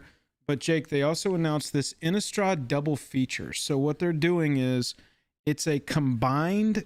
the way it sounded to me is that it's a combined booster set that's going to come out next year for specific drafting to be able to like draft the block experience, which I think is a cool reach back to how they used to do the block experiences. You remember drafts by the second or third set of a block were some combination of all the booster packs from the different sets. And so that'll be kind of cool. Plus they said new promo cards in there. So it's sort of a collectible and draftable set. Gotcha. So that was interesting. Yeah, that's cool. God, there's a lot to take in with all this stuff. Oh yeah, there's a ton to take in. Arena Open's still becoming a thing. Okay, so we got Commander Collection Black. We've got Liliana Heretical Healer, Ghoul Collar Gisa, I don't know how to pronounce her name, Aphiamancer, Phyrexian Arena, Reanimate, Toxic Deluge, Soul Ring, and Command Tower. It's honestly, for me, a little bit lackluster. I was saying that when we first saw it, I feel like it's underwhelming compared to the like absolute powerhouse that was Commander Collection Green. Yes. It doesn't feel as powerful to me. I'm going to do some price checking Reanimate, here in a moment. Deluge. I know that some people don't like Phyrexian Arena, but I think it's pretty cool. I like the Command Tower art, but you know, Command Tower, it's all over the place. And I like the Soul Ring art as well. Heretical Healer's a $20 card. I did not know that. Yeah. I mean, it is, but it's still a card that, you know. Ghoul Caller's an $8 card. The thing is about the transform cards is I just specifically, I don't like those kind of cards. I don't like cards that transform. So like a player like me isn't going to be attracted to a card like that. Whereas somebody who really does want a Heretical Healer, I mean, I would rather that have been like a Demonic Tutor, and then we have like an exclusive Demonic Tutor art. But you know, we get Demonic Tutor art all the time. We always get a new Demonic Tutor. I mean, that's like a go-to card for them now, right? So I mean, Aphiamancer and Phyrexian Arena, both $20 cards. Reanimate in the $11 to $12 range, $11 to $14 range for Reanimate. Pretty surprising that Aphiamancer and Phyrexian Arena both $20. So this one does have more like solid hits and not like knockout blows. Yeah, Toxic Deluge, $20. I mean, you got $2, $4, $6, $80, $100 worth of cards in Liliana, Tutor card shop. Liliana, Arena, Aphiamancer, Reanimate, Toxic Deluge, all $20 cards. So you got $100 worth of cards in just those 5. Then you got like a $5 to $10 card in Ghoul Caller, and then you've got your custom Soul Is Ring Arena really Tower. a $20 card? Phyrexian Arena, it's showing me. I'm on Scryfall looking at TCG. Let me take a look at lowest price. I just want to compare that on eBay and just see Mystery what Booster we have. 16, Conspiracy 18, Commander 2015 19, Dual Deck Phyrexiaverse Coalition 22, Plane Chase 23, 9th edition 22, 8th edition 20. God, I need to sell a couple of these. Yeah, the lowest I'm seeing is Mystery Booster, which would have been, I believe, the Conspiracy print. Yeah. So yeah, $15 is the lowest I'm seeing, and then after tax. Blue Ridge with the super chat. Thanks for all you guys do. Always looking forward to new MTG stuff from you. Blue Ridge, we really appreciate it. We really appreciate it. Jake was asking earlier if everybody would sub. If you're not, if you do like our stuff, because yeah, getting over that 20K mark. I'm pretty sure Blue Ridge has like 200K subs. I think I saw you pop up in our notifications. Oh, sick. Blue Ridge, I got to check out your Thanks channel. Thanks so much for popping by, and I do appreciate we appreciate that super chat very much, supporting the channel, and everybody hanging out today. Thanks so much for spending your time here. We're happy to bring you some commentary over on YouTube. We're going to keep going over some of this stuff though. Sorry that I'm just waking up. They put this over at 8 a.m. on the West Coast, and naturally before an event like this, I stay up until like 2 watching random shows on TV while I fall asleep. These are sick. I love this reimagining of Planeswalkers. Yeah. This is the next one I wanted to talk about. Yeah, if everybody, we appreciate y'all so much. Just to get my 2 cents on there. Jake and I are both trying to make this our full-time job, and we get a step closer every day. But clicking that subscribe button is a nice little easy click for you, but it really means so much to us. And if you want to support us even further, go check out our Patreon. Dak Faden, Karn the Great Creator. Yep. Teferi, Time Raveler. Always going to be a relevant card. It goes sort of in order from most relevant to least relevant, from right to left over time in EDH. But these, Joe, just getting that Teferi, Time Raveler, that's always going to be a relevant pain in the ass card. You know, Joel, it's funny because we just filmed a video that included this card, and it is a little, here's a spoiler for you, a little behind the curtain. But we put it in one of the meanest each opponent cards that exist. Like it's seriously a game-breaking card, and there are going to be a ton of players that are going to be very attracted to this old border frame for it, that are going to want the complicated text and just this kind of meme. But I do think it's a very tasteful meme, and all 3 of the cards are very, very desirable. Griff, morning. I didn't see an Eldrazi mention. We're going to go back through the video here for a second, and then, yeah, before we call it a day, I'm going to bust over to Twitter and see if there's any little things that we missed. But, yeah, Jake, I think this Secret Lair, out of anything that we've seen today, is up there for my most hype of the announcements total. Then we got to see this. I did not really understand this. Experience that. About some of these awesome bonus sets that, you know, Dustin, they really what's help up? the magic Good morning. excitement just go The holidays on and on is all looking year like round. my wallet is going to be hurting. Yes. Well, let's kick it off with Same. Commander Legends I'm going to Battle for start Baldur's Gate. picking and choosing which products. I really do think that, you know, during these times of FOMO, and everything is like microtransactions, and it's all built around FOMO and these like elusive exclusive moments where you have to like find the right window of time to buy these items. And you just have to, with Magic the Gathering, unless you have the bankroll to just buy it all, you have to pick and choose, and just be fine with picking and choosing what you go for. And here at Jake and Joel, we are going to do our best to inform you on what we think is going to be, you know, a good purchase, what maybe you can hold off on, that kind of stuff, when to buy, and we're going to use our best knowledge to bring you that info. But I mean, there is just so much here. So yeah, we're getting another Commander Legends set. It's called Battle for Baldur's Gate. They really didn't give us too much information about it, other than it's going to be built the same way as Commander Legends was, as a draftable Commander experience. So I got to find more information on that. We'll have a video about it coming up soon. But you know, this seems really cool, but I just don't have any information about it. Jake, they also announced Double Masters 2022, so we're going to get another Double Masters set. That is super hype. That last time we had a Double Masters set, oh, buddy. Do you think they bring back Mana Crypt again? If they do, that will be the time to buy Mana Crypt. Is there... Well, they're doing it in mystery boosters. Yeah, but people possibly aren't going to count that one. Nope. I mean, I've already seen the mystery booster one get as low as, like, I saw one sell for $85, but that had to just be a flash in the pan. I haven't seen a lot get as low as that, but I've seen it take a dip down to like 110. And it depends on how much more of it is opened. I know that there's still people in my area that are drafting Mystery Booster Convention. It's just it's overpriced compared to the original, and then when you see that the playtest cards are different in each product, that's when players were like, why did you make this $300?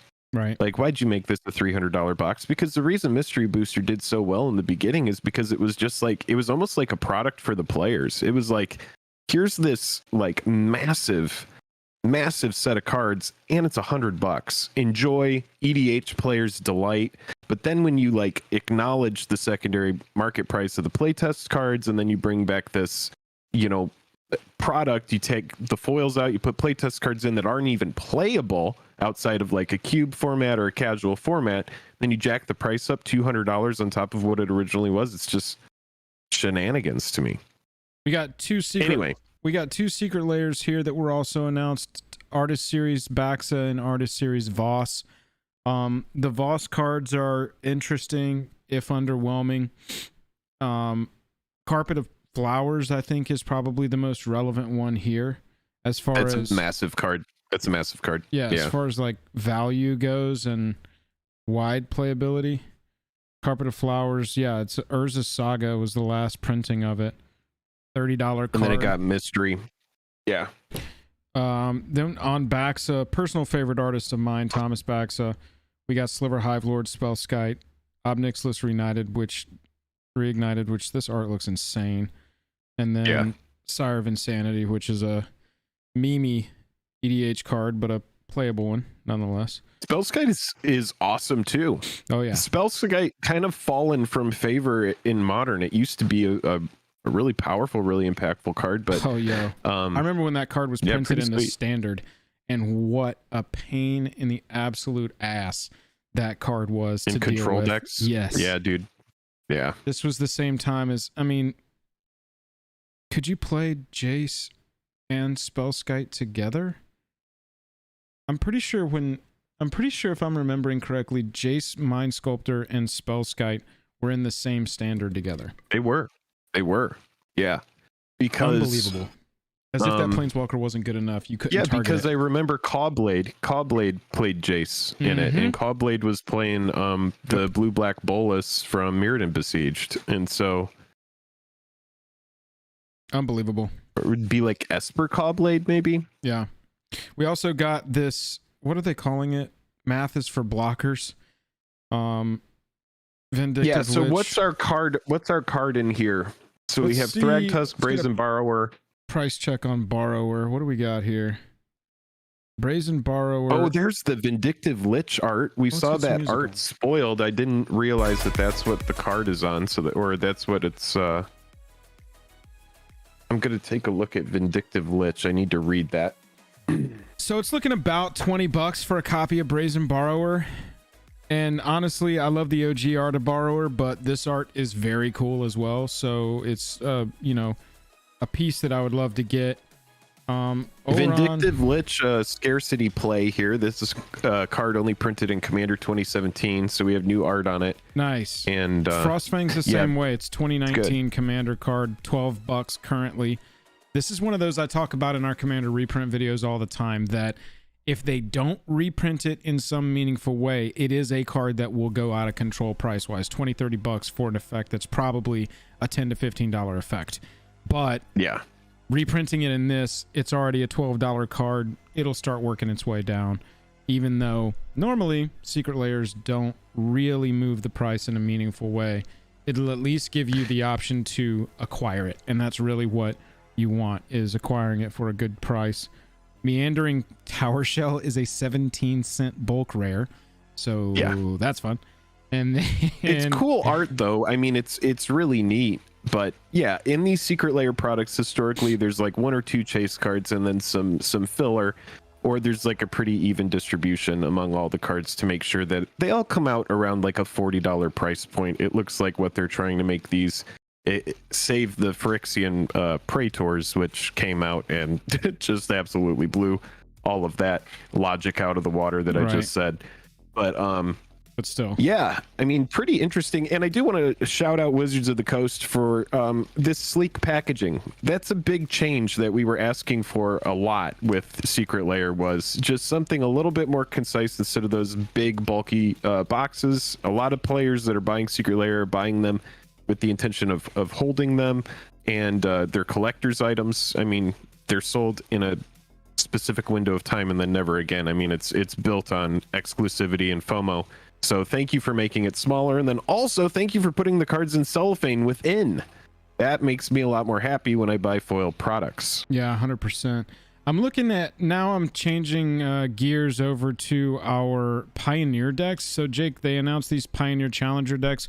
We've all seen a couple of these Challenger decks sitting on your local Target shelf that haven't been purchased, but you know, these are good on-ramps into different formats, and so it's cool that they are really trying to pump Pioneer now that Paper's back. It's also cool to me that they've got a tempo aggro deck in Azorius Spirits. They've got a straight aggro deck in Orzhov Auras.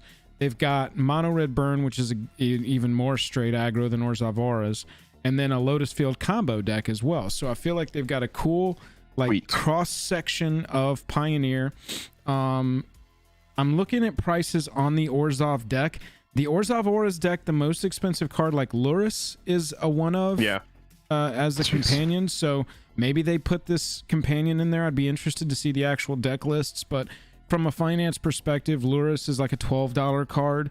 And then past that, it's really lands. Like if you're getting Bright Climb Pathways or Concealed Courtyards or Godless Shrines, that's where your money's going to be for these Pioneer decks. I really hope that these Pioneer decks have good land bases, because that's really where, from a finance perspective, you can have a good on-ramp and you don't have to go and spend $40 to upgrade, you know, $50 almost to get 4 copies of Godless Shrine.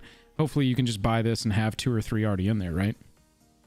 Yeah, hopefully so. We'll see what they decide to price these Challenger decks at. I would imagine we're going to see like 1 or 2 shock lands per or something like that with each of these cards on the front. I mean, I'm imagining with like a Soulscar Mage there. I'm pretty sure that's what that is for Amonkhet, right?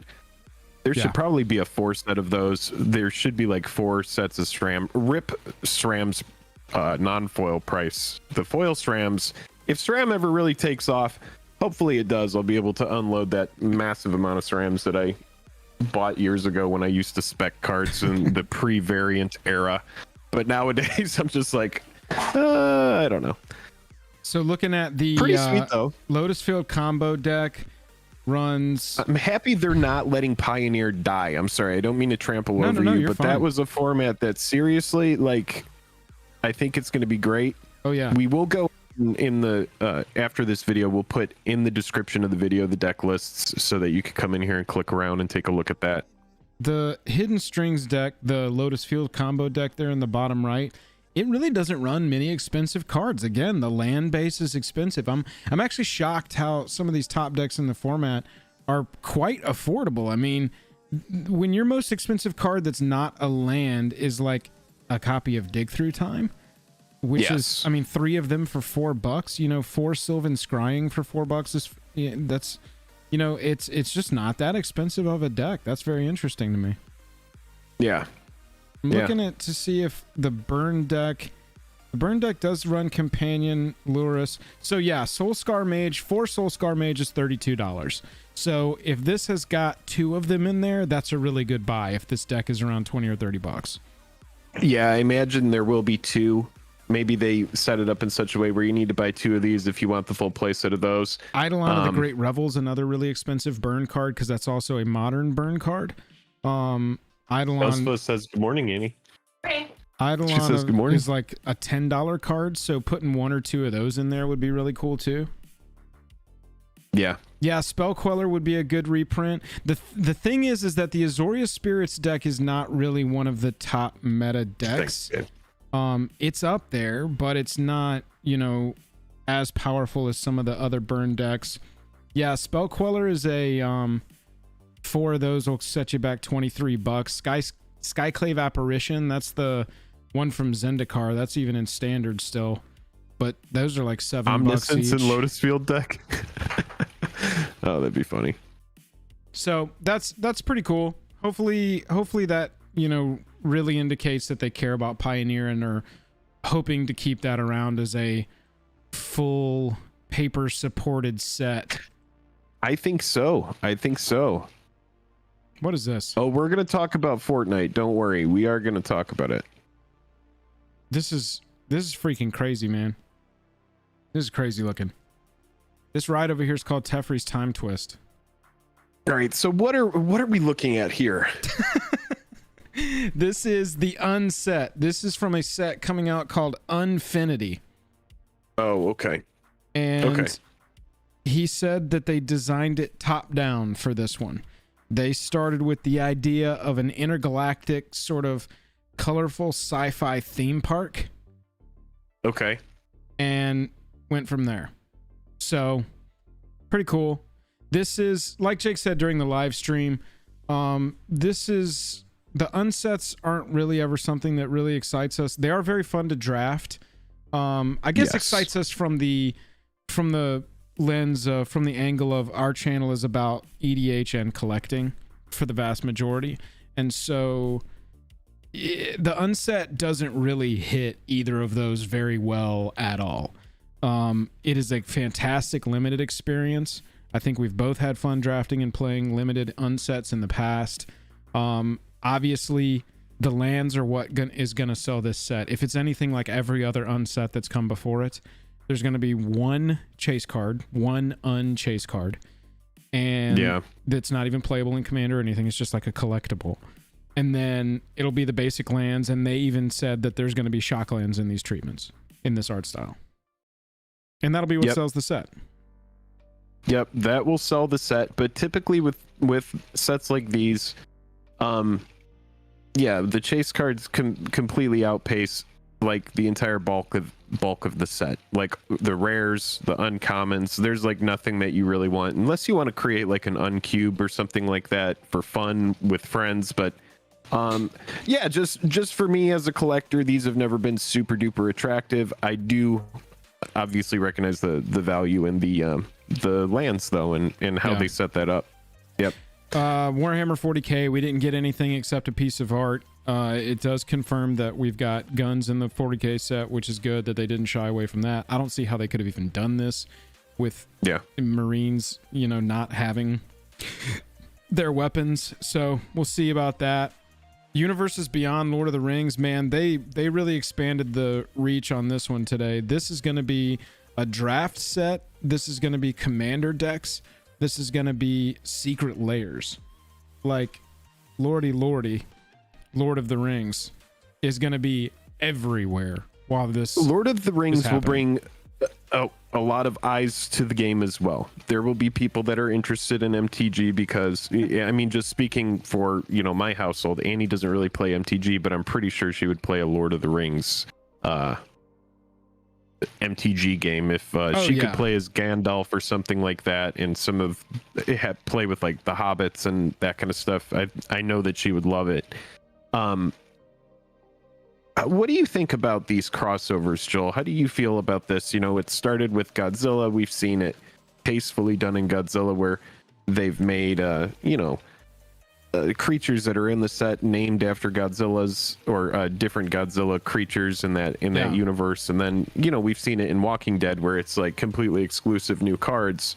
You know, how do you feel about this Lord of the Rings? The Lord of the Rings, I think, is dope. I wanted to answer your question through the lens of what's going to be the most controversial and memed on and dunked on one ever, maybe ever, literally ever, is going to be the Fortnite secret layer. I think that a lot of people are going to complain about this. I think a lot of people are going to want to dunk on it. I think it's going to be fun to dunk on and meme on. Let's be honest. When we first saw it, I busted out laughing. My dog is getting in on the Fortnite right now. And Jay Drake, we made some silly predictions, bro. Like the reach that this does, I mean, this is like putting MTG on a cereal box, man. Hi, do you want to be on camera? This is hey Peach this is the equivalent of getting it on a cereal box. This is seeing, you know, Jace and Chandra and Nissa, action figures on the Walmart shelf. This is the kind of thing that builds this IP to a level where they are making so much freaking money off of the entire property that the sky's the limit for what we can see. Now, what crossovers are we can going get. to see? Are we going to see like a Chandra over popping around in Fortnite building forts? 100%, dude. Jace the Mind Sculptor or Jace is going to be in Fortnite as a playable character.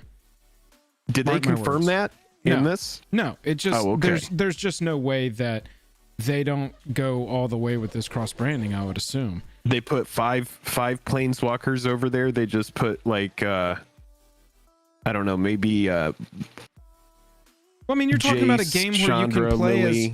Can't you play as? I don't play Fortnite, so you have to apologize my ignorance talking about the game. But I know that John Wick is a playable character in that series, in that video game. Isn't like Thanos and Captain America, Iron Man, and shit? There are so many random. Like, yes, I mean, if Dr. Disrespect is in there, everything Disrespect is is in in there. Rogue Company. I don't think he's in Fortnite. Is he not? No, I don't think he's in Fortnite. But the thing is, I figured like, he was. What this does for the reach Rick of and the Morty game are in it. Yeah. completely outweighs any amount of disdain I have for. I can't believe they're putting Fortnite in my game. This is a game for adults. Keep that Fortnite kid shit out of here. It's just like, dude, it's just not for you. There's just pieces. There's going to be windows to MTG that you don't have to look through, but it's going to get other people on the game and playing Arena.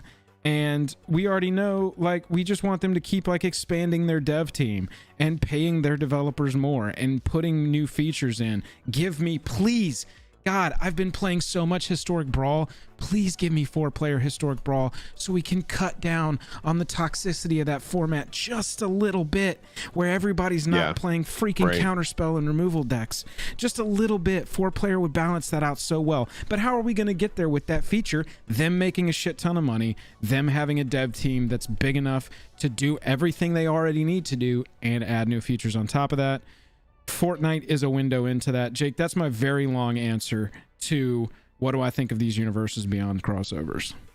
Yeah. Well, no, I do appreciate you sharing it. I mean, that's at this point. Okay, so let's all put on our caps here, because I'm gonna talk for a moment.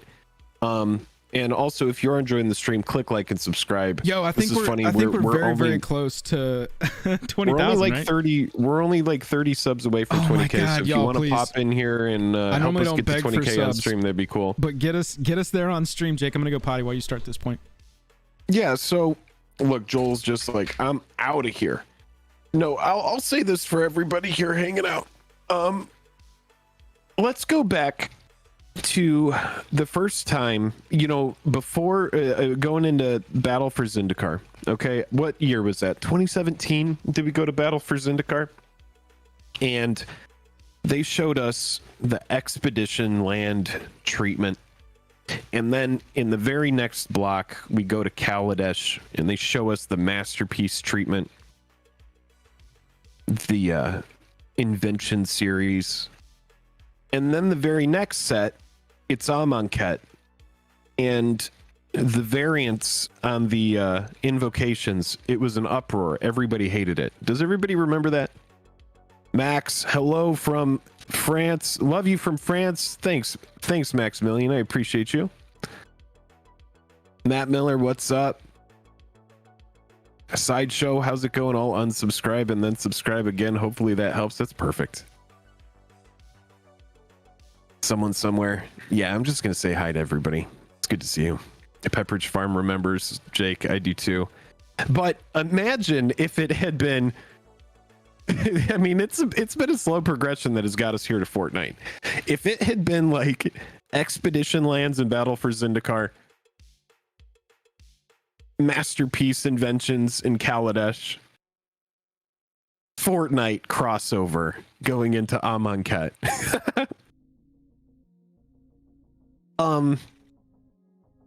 Yeah, it would have been just like, what the hell happened to our game? I don't even know. Was Fortnite out in 2017? Maybe it was. Maybe it was on its way up. But no, this is this is interesting stuff. Don't know how I feel about it. Any speculation on what we're looking at here? Are these lightning greaves?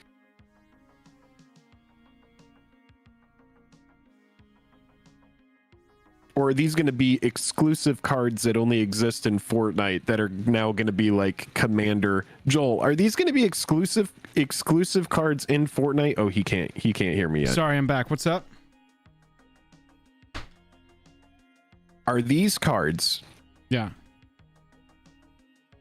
Fortnite going to be exclusive cards that are objects that exist only in Fortnite? Is this going to be like Secret Lair Walking Dead, or is this going to be going to be like Lightning Greaves? I hope that it is, and this is what I want everything to be. I can't understand why we can't just make it simple and do it, but I want these to be like the Godzilla cards, where they are a skin of a card called Fortnite boots. Whatever those Fortnite boots are, but they're actually lightning greaves. Right, exactly. Fortnite bear costume, but it's actually Argentum armor, and it's just reskinned that way. Or that's fine. Which would have been with that. The big solution to the Walking Dead secret lair for me would have been just make them cards that don't exist, but give them a card name so that you're open to print them in the future. Make Pink Bear dancing suit, but then under it have it be called like, Armor of Great Agility. And in the future we can print Armor of Great Agility if we want to, if it's a huge card that needs a reprint, at least it provides that opening. Sure. And not have Pink Bear costume be canonically in MTG, but just a reskin of the card. That is so inoffensive and so easy. That's the part I haven't understood. I'm seeing they are all reprints. Oh, nice. Confirmed, just new art reprints. Well, good. Oh, okay, great. Okay, good. Well, never mind. We don't even need to go down that path then. Dude, so Lightning Greaves? Yeah. I mean, I would be fine with it if they do it just like Godzilla. If they want to call those boots whatever they are in Fortnite, and then just it is a Lightning Greaves skin, then awesome. Right. But otherwise, I just am going to guess these are Lightning Greaves, right? I mean, that's the emphasis is on the boots. Or is this maybe a mask? This could be Glorious Anthem, dude. They're all dancing at a party. This could just be all your creatures get +1/+1. Yeah, maybe. We also got that we're going to get the Street Fighter Secret Lair. It was just a Collected Company, maybe. It was just a piece with Chun-Li in the art. He confirmed that Chun-Li was going to have multi-kicker.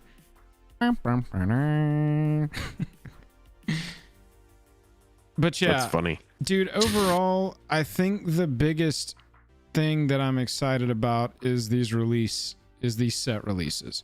We've got Neon Dynasty confirmed now. I want to see, Jake, I want to see when we actually posted that video. Is ours first if we go Neon Dynasty? Maybe this is going to see an uptick. Historian maybe so. Covered. Oh, why is ours not even popping up? Why is Roma and Diana play Kamigawa? Maybe we need to look at the CEO or SEO on this one. No, just type in Kamigawa. 10 months ago. 10 months ago, we talked about Kamigawa, October 21st, 2020. So just about a year. And we didn't really have anything. I mean, we had the fact that the thing was in the survey. We had that the URLs had been purchased. And then we had some interesting, like possible key art here. But compared to Nicholas, what we're getting now, this is far and away cooler. Obviously, this was all just like concept art, but I mean, I think that this set is going to be very dope. I'm interested to see if guns are a part of this. Did they reveal anything at all about Double Masters? No. Anything at all? Okay. Just that it exists and it's coming. This was at the very beginning. I don't even know if it was so quick, I don't even know if I'm going to be able to find it. While you look, I'm going to take a quick bio now. I'll be right back, and then we can finish this out. For sure. Yeah, I don't think that we had any actual information on Double Masters. No, I don't know where it went. But this Neon Dynasty, I think, is going to look... We looked so young in this. Do we look old now? This was only a year ago. This was mid-pandemic. Kenny, what's whack? Yeah, Corey, I'm really excited about another Double Master set. I love those big reprints. Nitpicking, what's up? Good to see you. Everybody say hey to the Nitpicking nerds. I'm not sure if that's Beezy or Joe, but everybody say hey to the Nitpicking nerds. Make sure you go check out their channel if you're not already subscribed to them. And hey, if you're not already subscribed to us, hit that subscribe button. We are so... I normally am not sitting here like soliciting subscriptions, but we're about to hit 20,000. And that is pretty insane to me. It'd be great if we can do it here on the stream today, all together now. I think that could be a great time. I'll tell you what has been a great time. Looking at all these announcements. This is a day I was super hyped for when they announced it.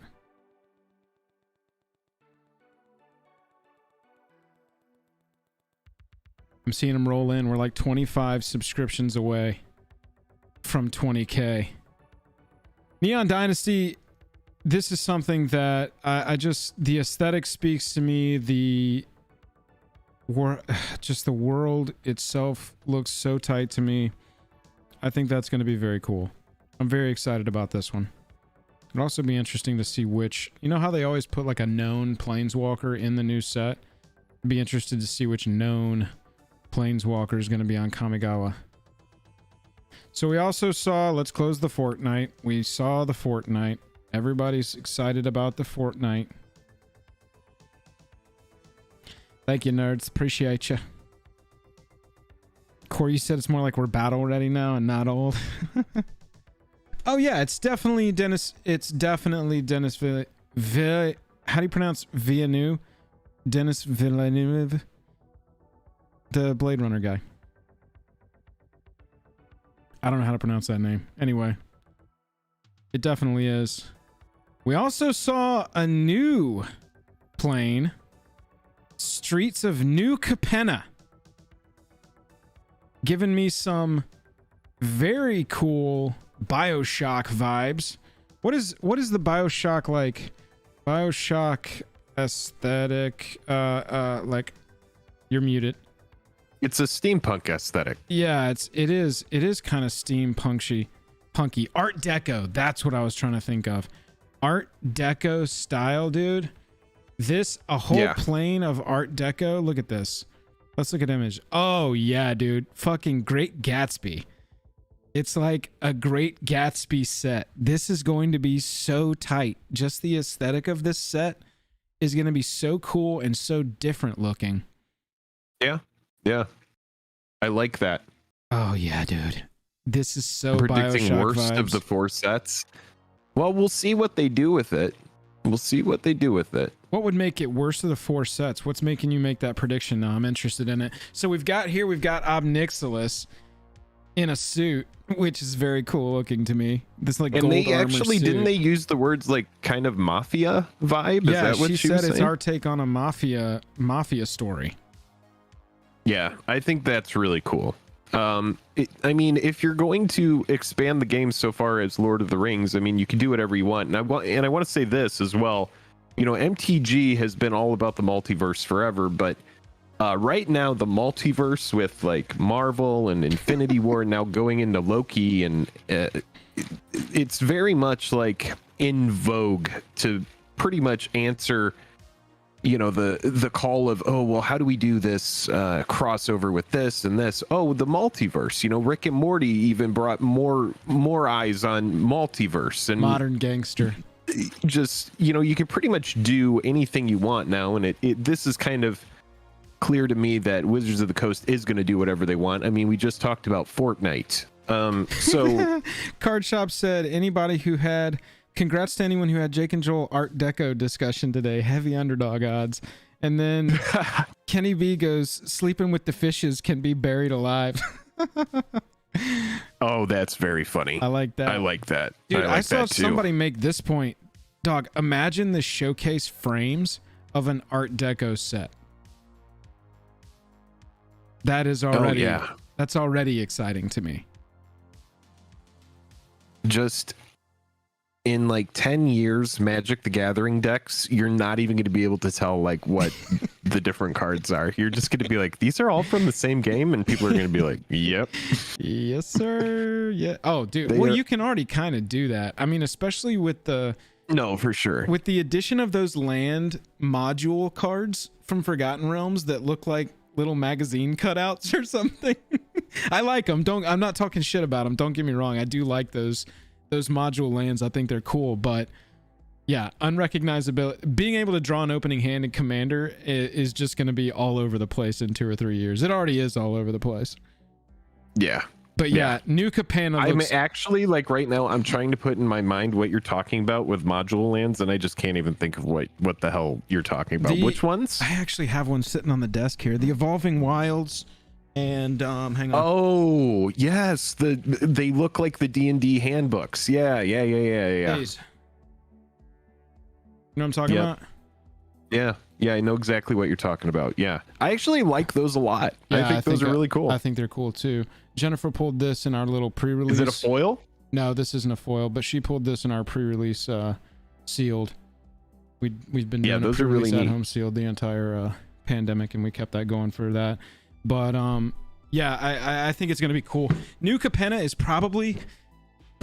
I really like new sets. I really like new planes and like what the mechanics are going to be and the aesthetic and, you know, obviously the land cycle and those kind of things get me really excited for brand new planes, brand new sets. And so I think New Capenna, of everything that was announced today, I'm very intrigued by Commander Legends, Baldur's Gate, and I'm very intrigued by Double Masters 2. But I think this New Capenna set has gotten me the most excited. I think I'm most looking forward to that. Then we got Dominaria United, which I think this was a big call on the internet. Everybody sort of knew that this one was coming. And it makes sense. I mean, their Dominaria set probably sold so many freaking boxes. And Dominaria is always going to be a cool set. And also sort of nice. Well, and that was pre-variant. That was pre-variant times, too. Oh, man. It seems so short ago, but also, yeah, from variant standpoint, so long ago. Yeah, it's definitely going to sell well. I'm sure we're going to see some pretty amazing stuff pop up in it. That set brought us some very, very powerful cards. And yeah, at Dominaria, if I recall correctly, it was kind of because they had so many legends, people were kind of billing it like the new wave legends set, right? Because there were going to be a bunch of uncommon legends and a bunch of I'm pretty sure that's what the whole hype wave was around Dominaria. Is not only we're going to Dominaria, but we're going to see a bunch of legends like in previous sets. And yeah, I mean, the set did really well.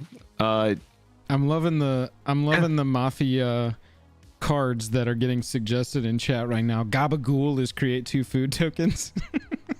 Oh god. I'm a big fan of these, y'all. I like that. Yeah, Dominaria also, you got to think of it like this too in their release schedule. Yeah, Wire, I have to agree with you. Yeah, I think this is no, you're fine. I think this is quarter 3, and I think the Brothers War is quarter 4.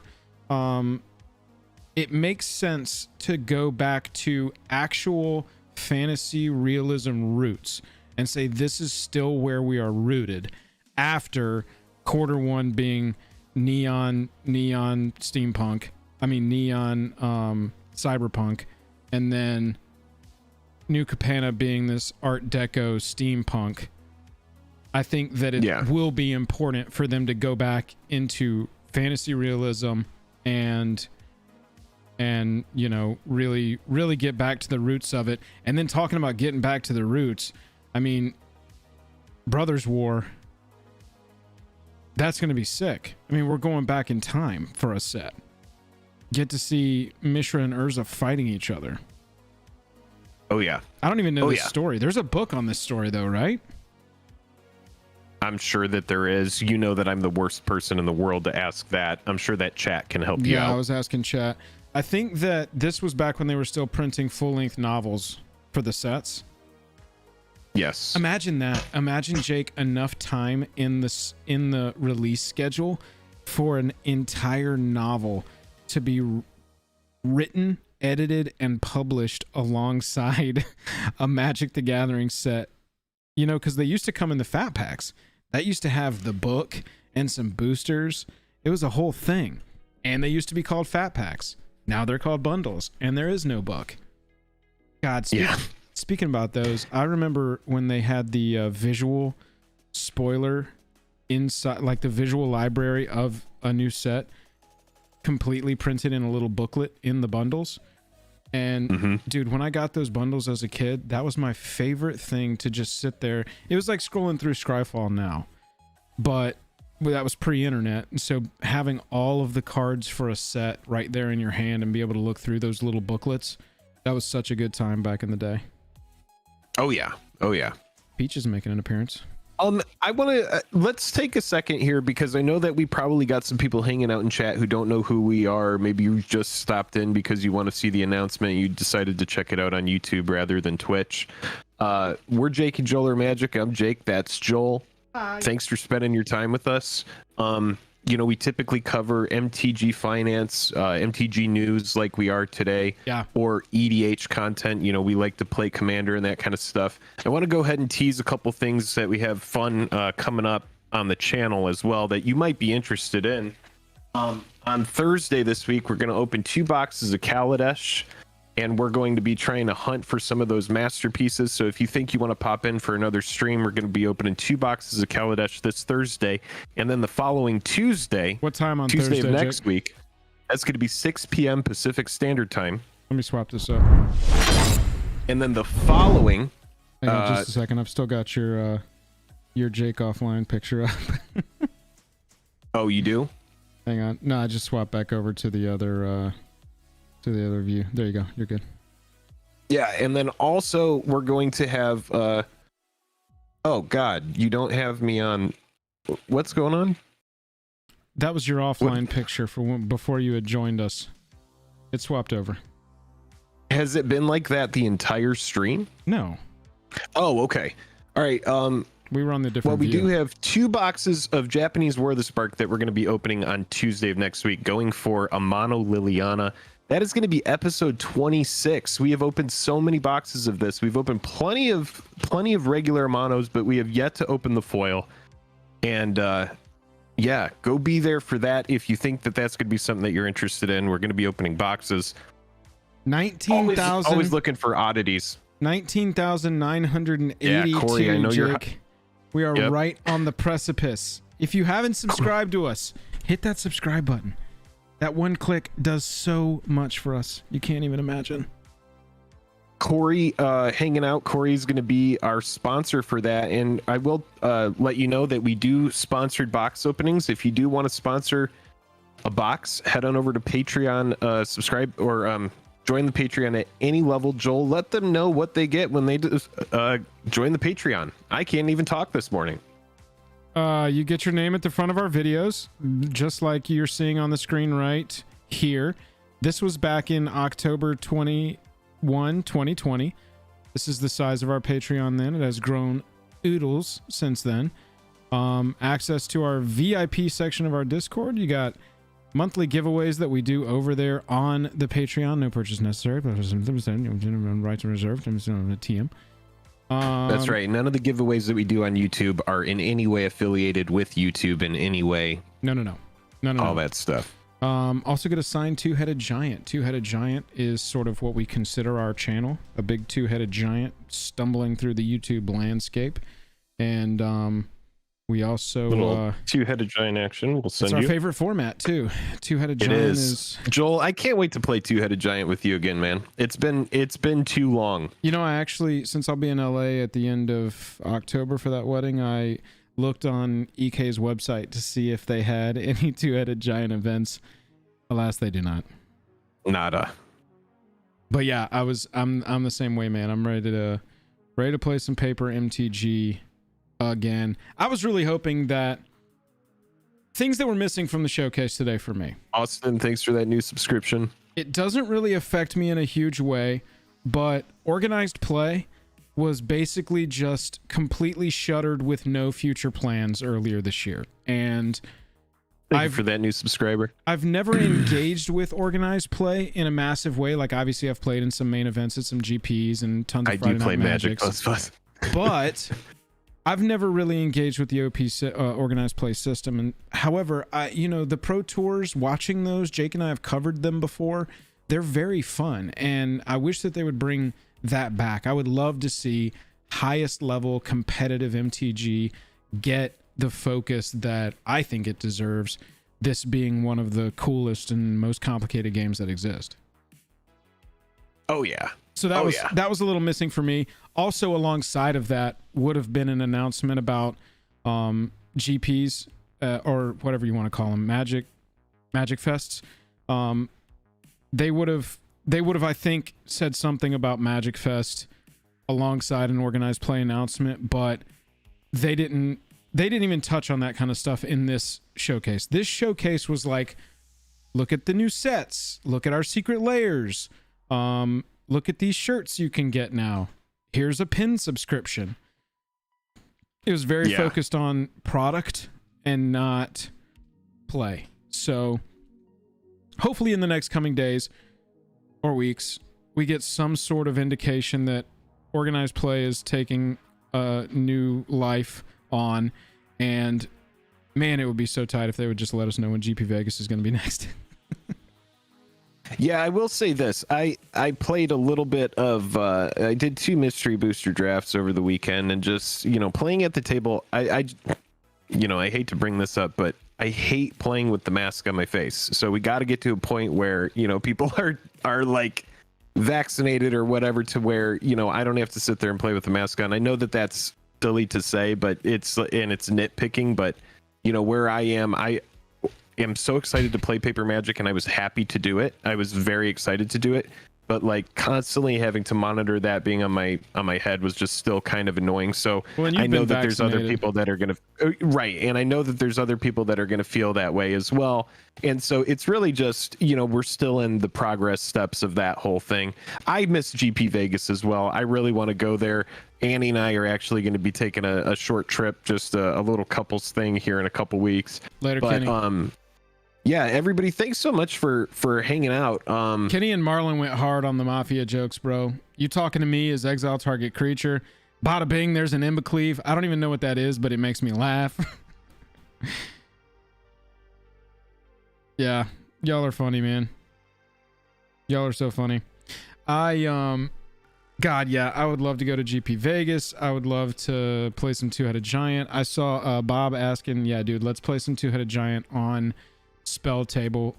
A little bit to figure out there of like sharing hands, but that's the comment I was looking for. I was like, someone said something about spell table. Yeah, Jake, we do need to do that. Some two-headed on there would be really good. If anybody thinks that you can possibly stand up to the overwhelming MTG power that Jake and I have in two-headed giant, number 1, good luck. Number 2, we accept your challenge. Yes. No, it really has been too long, but no, I did 2 drafts this weekend, and it was actually a great time. Mystery Booster is a really fun, well-designed set. There's some cards in there that are absolutely game-breaking. God, what was that? Doman's Gate. Hated playing against that card. Oh, yeah, but other than that, some gate. It was some sort of creatures when they attack. It's an artifact that when your creatures attack, they don't receive combat damage. So there's no reason not to attack with everything. Absolutely busted. But no, really fun format. It was really nice to be back playing some Paper Magic. Yeah, we had some crazy announcements today. More products on the horizon. Pioneer Challenge decks are already up. Let me just glance through these real fast. Yeah, let's take a look at those really 4 quick. of caves, 4 of concealed.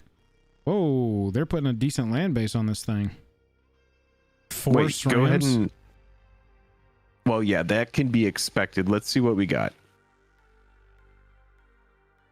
It's a bunch of commons and uncommons except for your 8 lands here. And SRAM, obviously.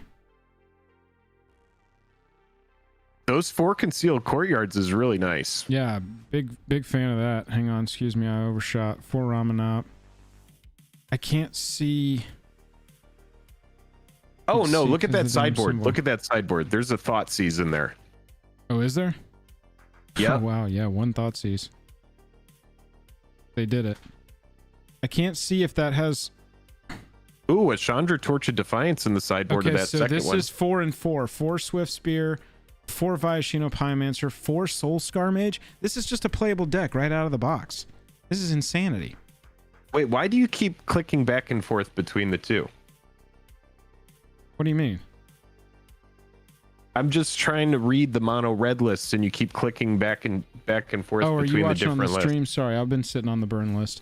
I was checking to Oh, see, I see. the 4 was hidden under the arrow. I was trying to see what the 4 what the count Oh, I on Swift see. Spear and Pyromancer were. Notable exclusions from this are the Eidolon of the Great Revel.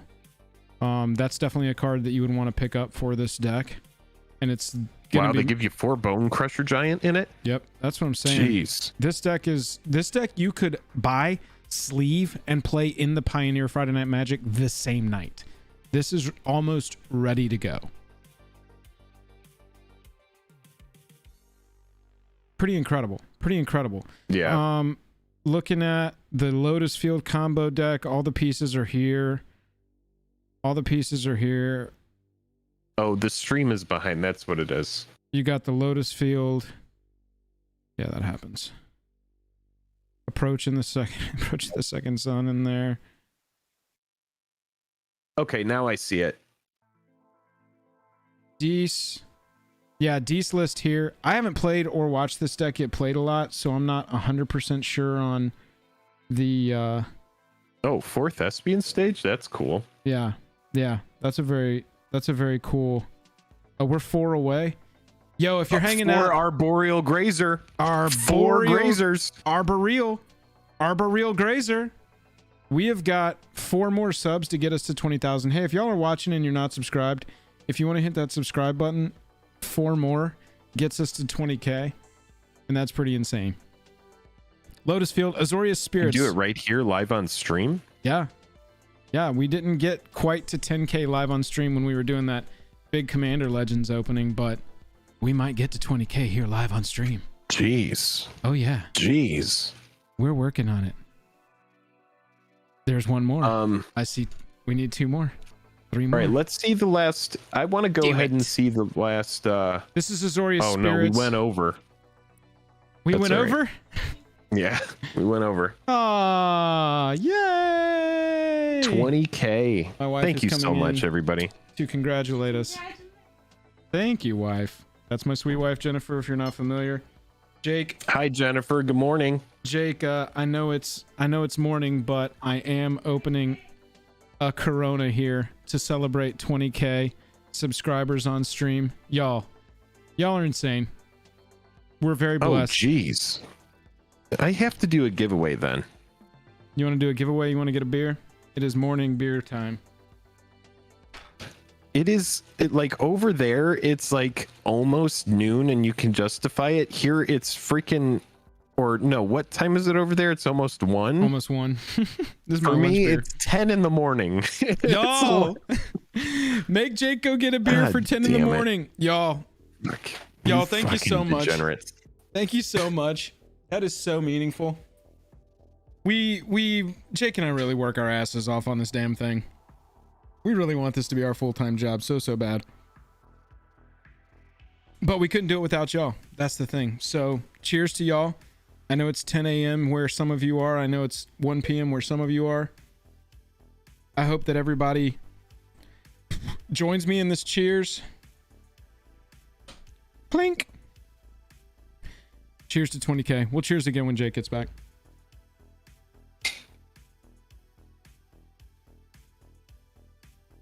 We got a whole slew of new stuff coming down the pipe. We got tons of new videos planned. We got tons of streams planned. Jeez. Jake is foil questing like and crazy. just like that, everybody got a really good idea of what our channel is like. They're like, Yeah. oh, okay, these Jake, guys are both cheers. drinking a beer. Hey, right buddy, now. congratulations to 20K. Yeah, cheers. Congrats to 20K. Thank you so much to everybody here who's also celebrating. Got a drink on the cheers. Congrats to everybody here who's also celebrating. I know that there are tons of patrons and tons of long time tons of supporters. friends out there that are all super excited. That's been one of my as favorite well, parts so- of growing the community is people sticking around. Normally communities are very transitive, but I'm telling you, we got I people. did have a safety meeting in the kitchen, Bobby Z. We got people still giving us shit to this day that started giving us shit when we were at like 1,200 subscribers. Which Thank I you, love. Blue Ridge. I appreciate that so much. There are, Yeah. I mean, as far as I'll crack a craft beer for you guys when I get off work. Right, Spencer, that's where I'm at. I'm going to reluctantly drink this as a celebratory thing, but it is too early for me. we're twisting your arm, huh? You're twisting my arm. My arm has been twisted. I want to pull I'm up gonna send this to our Andy, current supporters on Patreon right now. I mean, I haven't really gone back and double checked that this is 100% up to date because I've been so freaking over my head busy. But I'm gonna Mr. look for a Beavers, giveaway. I mean, as far as 1 year, 6 months, That's Mr. Bevers. Oh, We've Mr. been Bevers? pronouncing it wrong forever. Oh shit! It's Mr. Bevers. We've been pronouncing it wrong forever. Mr. Bevers was It's our first pronounced patron. Mr. Bevers. No, we used to always say Mr. Beavers, and I think that, you know, it just became a meme between you and I that we didn't know how to say it, but Bobby yeah. Z, Bobby Z came in at 5K a year ago. I remember Bobby. Well, Bobby recently has been watching inexplicably back through every video every of ours. video. He And watches all of them. Bobby, I really liked the comment the day you got to the first video of ours you ever saw. That was a nice like little checkpoint for me to be like, oh, that's cool. Everything up till now has been before Bobby Z was around. Which video was it? The very first video was the 2XM searchable video. And you know that that was a ton of people's first video of ours because that video at the time popped off like crazy. I think Rudy started talking about it and sort of gave us a little shout out in his Rudy way. He put because we made such a big deal about stop tape. Seriously, we made a big deal about stop tape. I don't know if it was our videos specifically that made him make that such a fucking dunk, but we made a video about how the stop tape was critical to keep the like it was not like 2 weeks later and there's stop tape on his wall and I was like that could or could not be part of it. Had to have just been us looking like fools. Rudy's a partially a friend of the channel. You know, we've met in real life once, but he didn't really know who we were at the time. And since then on our 10K celebration stream he came in and said hey, but I'm pretty sure he dunked on us with that stop tape thing for sure. Yeah, not bad. You live, you learn. I'm feeling so good about buying these showcase foil bone crushers for $5. I knew that card was going to be a multi-format staple. Where the hell, what do we want to give away today? I want to give something fun away. Corey said his first video was Jake playing Strixhaven Draft until 4 a.m. That sounds like Jake. Jake works between the hours of 11 p.m. and 6 a.m. and he sleeps otherwise because he has to be I can't drink contradictory coffee to the average human experience. He's like, no, I will do it the opposite way. Card shot. Oh, what? Bobby Z just got email from Watsy. I can't drink coffee. I have to sleep. I have to do it. Yo, so yeah, I pulled up the Patreon supporter splash that's most current. I think I need to update it, but again, Card Shop used to be a rival of the channel. Now he's a friend. Everybody in green and yellow season has supported us for more than 6 months. If you're in green, you've been supporting us for more than a year. That's right. If you've heard me talk about it before, I only consider us having really taken this super seriously for about a year and 6 months now, even though we've been a channel for like 4 or 5. This is, you know, where it's all turned around. So again, y'all are critical. Thank you for 20K. We are going to do a giveaway. I'm just looking through some binders. If you have somewhere to be, if you got to get to work, that's all right. But as a small token, if you do want to stick around, you are going to have a chance to go home with a card today, just as a little thank you for not only hanging, but I'll pull up my bot. Yeah. Just give me a moment and I will be right back. And also check out Cawthorn Cards is hanging out. That's a fun stream as well. If you want to buy some MTG packs. And also check out MTG Gaming Bob. Has done some really fun openings too. We have a lot of folks in here that are smaller creators that you should definitely check out. And yeah, give those two guys a watch. 2022. MTG Gaming Bob and Cawthorn Cards. Seriously, I've loved that stream over there. Does all sorts of MTG pack openings and pack sales, and everybody. It's all part of a community. Everybody's opening together. Sorry, I'm done talking. You don't have to be done talking. Talk all you want. Just join the Patreon. Yo, y'all are so awesome. If you want to join the Patreon, go check it out. It's a good time to do that. I got a promo coming up pretty soon for the Patreon that's going to be dope. Lance Cawthorn, Maxwell Smith, thank y'all for joining the Patreon. We really appreciate that. That is, I would say, like, if you really want to help us the most direct way. Yeah, we got 2 new patrons, Matt Smith and Lance. From Cawthorn Card. Is it Cawthorn Cards? Cawthorn Cards? I'm not really sure. Cawthorn Cards. That is the most direct way to help us make this full time. Once that Patreon hits a certain level, we'll be able to both go full time on this. So really, really, really, really, really appreciate it. Cawthorn.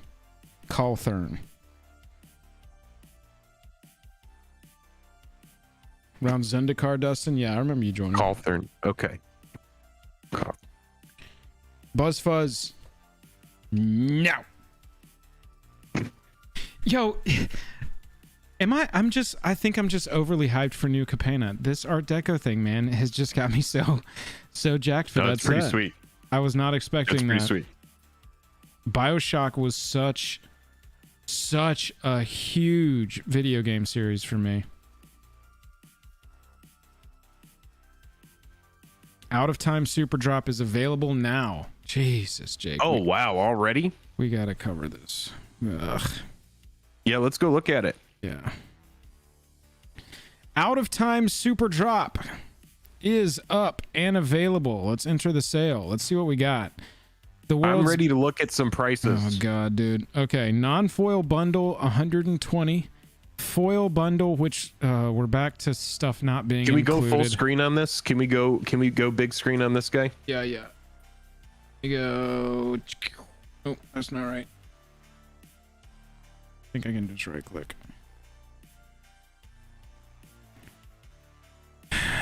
So, Jake, we're back into... God, I thought they had fixed this with the last one. I thought that we were back to having all of them either non-foil or foil. And it looks like we've got... So the time-shifted Planeswalkers aren't available in foil, it seems. Teferi's Time Trouble is 3 walkers for $30.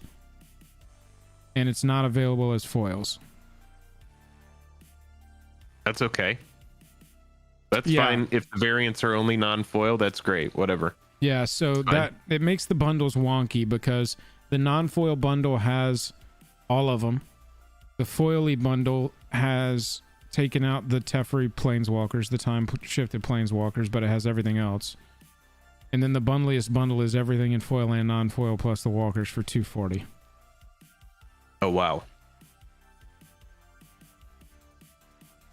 They like to do that where they put you in a place where it feels like you need to do both.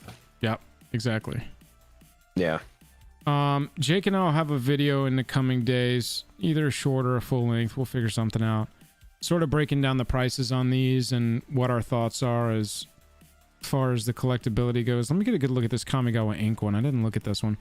So Machiko Kanda, that's a good card. Kami of the Crescent Moon is a good card. Toshiro Umezawa. Riki History of Kamigawa. This is the second reprint of...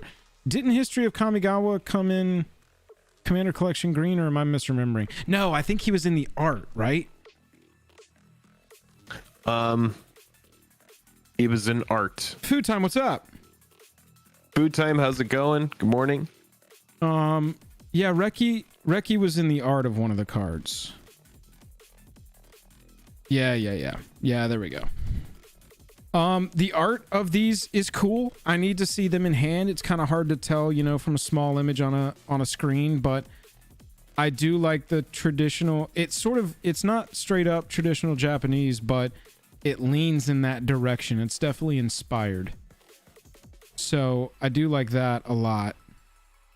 The Johann Voss, it's Johannes. It's really how much you like this artist. Oh, look at this. They made the cards PNGs, Jake, instead of making them all. Look at this. Oh, you're behind. You'll be behind on the stream, but anyway. Oh, that's okay. I'm looking. Carpet of Flowers. I mean, God, the art is very. It almost looks like, it kind of reminds me of like Studio Ghibli. And the color scheme is just so insane. Very pretty. Karmic Guide's a cool EDH card, but it's been, I think it's been absolutely printed into the dust. So now we see why Sanctum Prelate, if you remember, we got this art like a year ago, maybe even more than a year ago, at the last showcase. So we've got the actual card now, and it's Sanctum Prelate, and this was a Modern Horizons 2 card, so it makes sense why they couldn't show it to us back in the day. Wait, I gotta look this up. Wasn't this a conspiracy card? Oh, am I wrong about what it was in? I'm just making sure. Mike just fell. Hang on. No, it was MH2. And it was a treasure chest card, but no, it was originally Conspiracy Take the Crown. So they moved it from Conspiracy, and then they made it a modern legal card by putting it in Modern Horizons 2.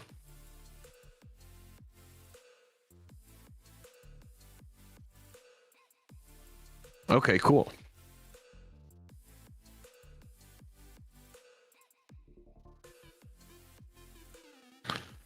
Having a technical difficulty. Hang on.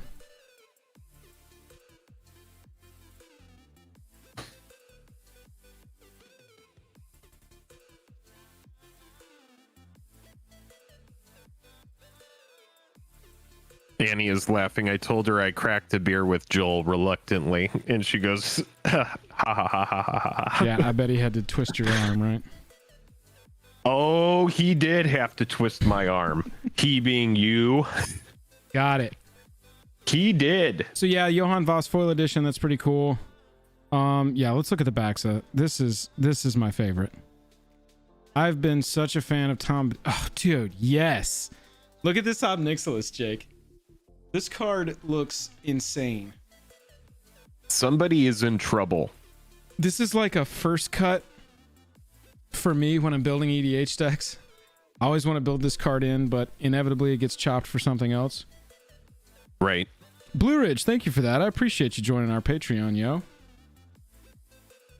Thank you for the new patron, Blue Ridge. That's awesome.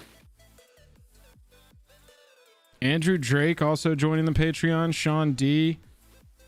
Wow, we're gonna have some two-headed giants to send out. Sean D, Andrew D, Lance, Max S. Y'all rock. Y'all rock. Right. Dude, this backs everybody, I know what we're giving away. And it's going to tease an upcoming foil quest, and I know that there's going to be some folks here that are going to be stoked. Look at this Sire of Insanity, Jake. Hang on, I'll swap back over to the other view so you can show off the giveaway. Yeah, no, that's fine. I want to look at this. Yeah, let's see the Look at Sire. this Hive Lord, dude.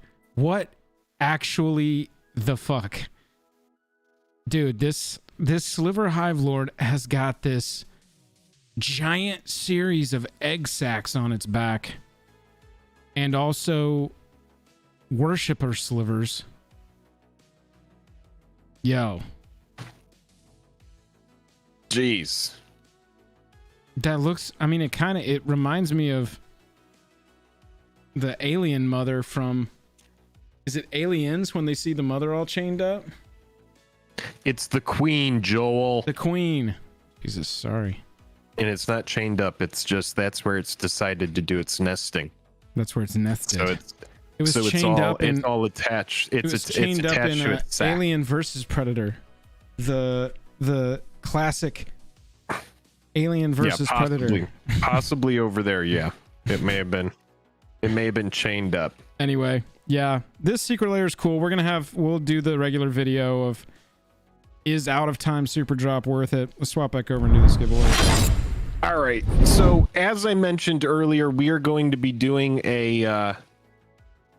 some fun box openings this Thursday. We're going to be opening 2 boxes of Kaladesh, 1 Russian and 1 Japanese. What you need to know about that product is that the masterpieces that appear in it, which are what we're going to be hunting on Foil Quest, they only come in English.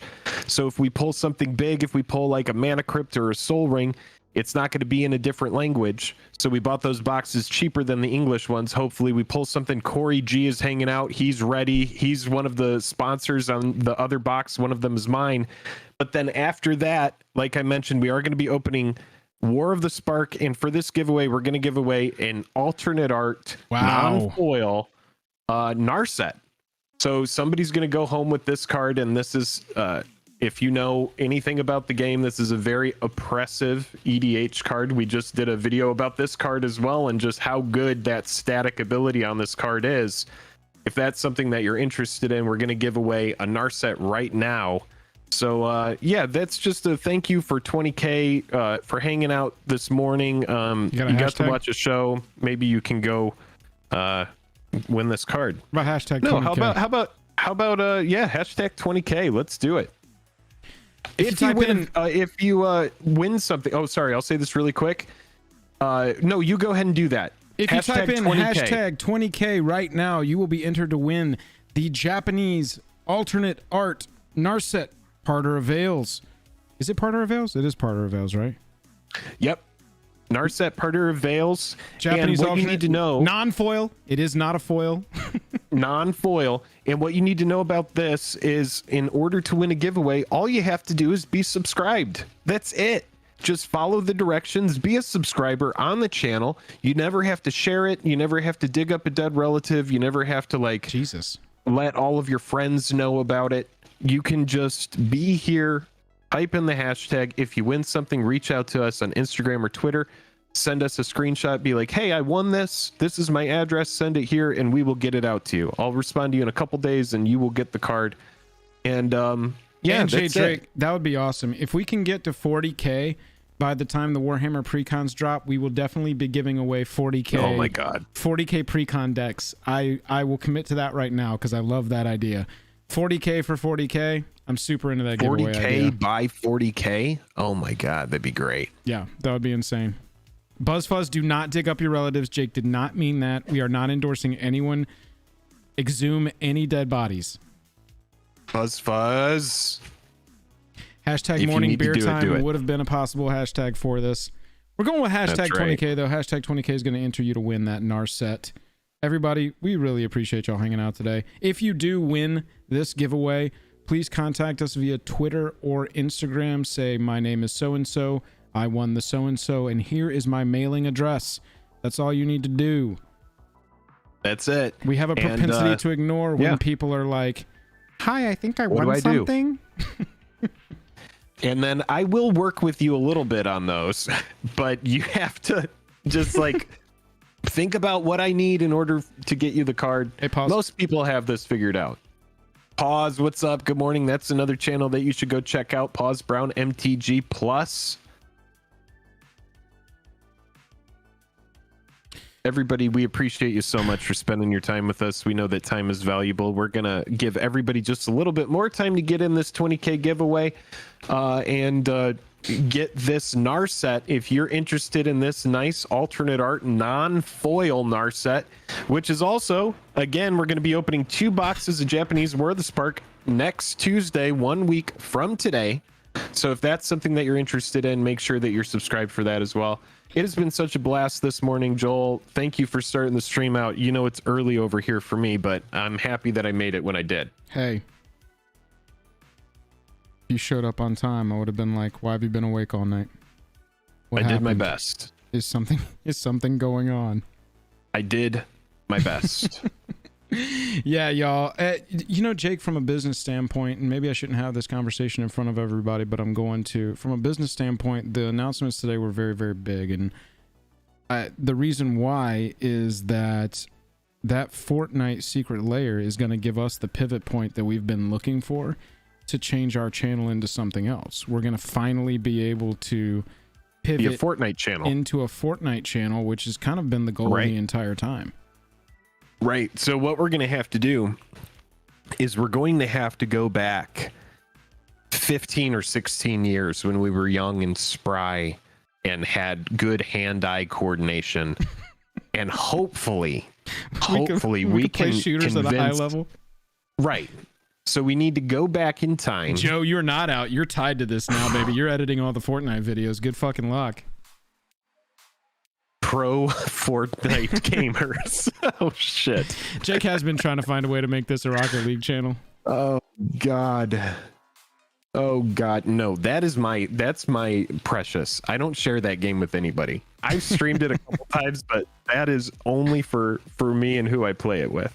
Jake, will you give me a countdown to run this giveaway? Yeah, let's do this. All right, you got 10 seconds left, and then we're gonna roll this. If you Bobby Z, have that's a new cross promotion. I've been reaching out to a lot of. I've been trying to find a lot of sponsors, Bobby. Jake and Joel are Chef Boyardee SpaghettiOs. We've got a month coming up where we're changing the channel into that as a little cross brand opportunity. All right, here we go. Hashtag 20K. Did I say 40? Hashtag 20K. Hashtag 20K. If you want to get in on the Narset, you got 10 seconds. Here we go. No, 10, it's hashtag 20K, not 40K. 8. There you go, Stein. Hey, May Stein, good to see you, by the way. Haven't seen your 5, name pop up in a while. 4, 3. And the winner. We're looking at David Fast. David Fast subscribed since 6/3/2020. Nice. Thank you, bro. Been here a minute. Really appreciate you. Hey, hit that like button, hit that subscribe button. If your name is David Fast, I see a woot out of you, so you are here. You know what to do. Hit us up on Twitter or Instagram. My name is David Fast. I won the alternate art Narset, Japanese alternate. This is my address, and Jake will get that out to you post haste. Everybody, thank you so much. Really, thank you so much. It was fun to hit 20K here on stream with y'all. Thank y'all for watching the Showcase 2021. That was a really sick reveal. Overall, I think I wanted more, but I think that I will always feel like that with these reveals. I really wanted to see like one card from each of the sets that they were showing off, but it also makes sense that that's not a thing. We're just about to go heavy into Midnight Hunt, and we got a lot to break down there. In the short term, Jake and I are going to be breaking down this new secret layer, and we're going to be breaking down Midnight Hunt spoilers as they come out. Gaming Bob with the 369. Jajam 40K subs by Warhammer 40K release. That is the meme, dude. 40K by 40K. We don't really have a true date on it, so we just got to work hard. Someone came up with that, and now we have to figure out a way to make it happen. 40K Sideshow, by you can 40K. sponsor us. We'll have a week where it's called Jake and Joel or Sideshow on Acid.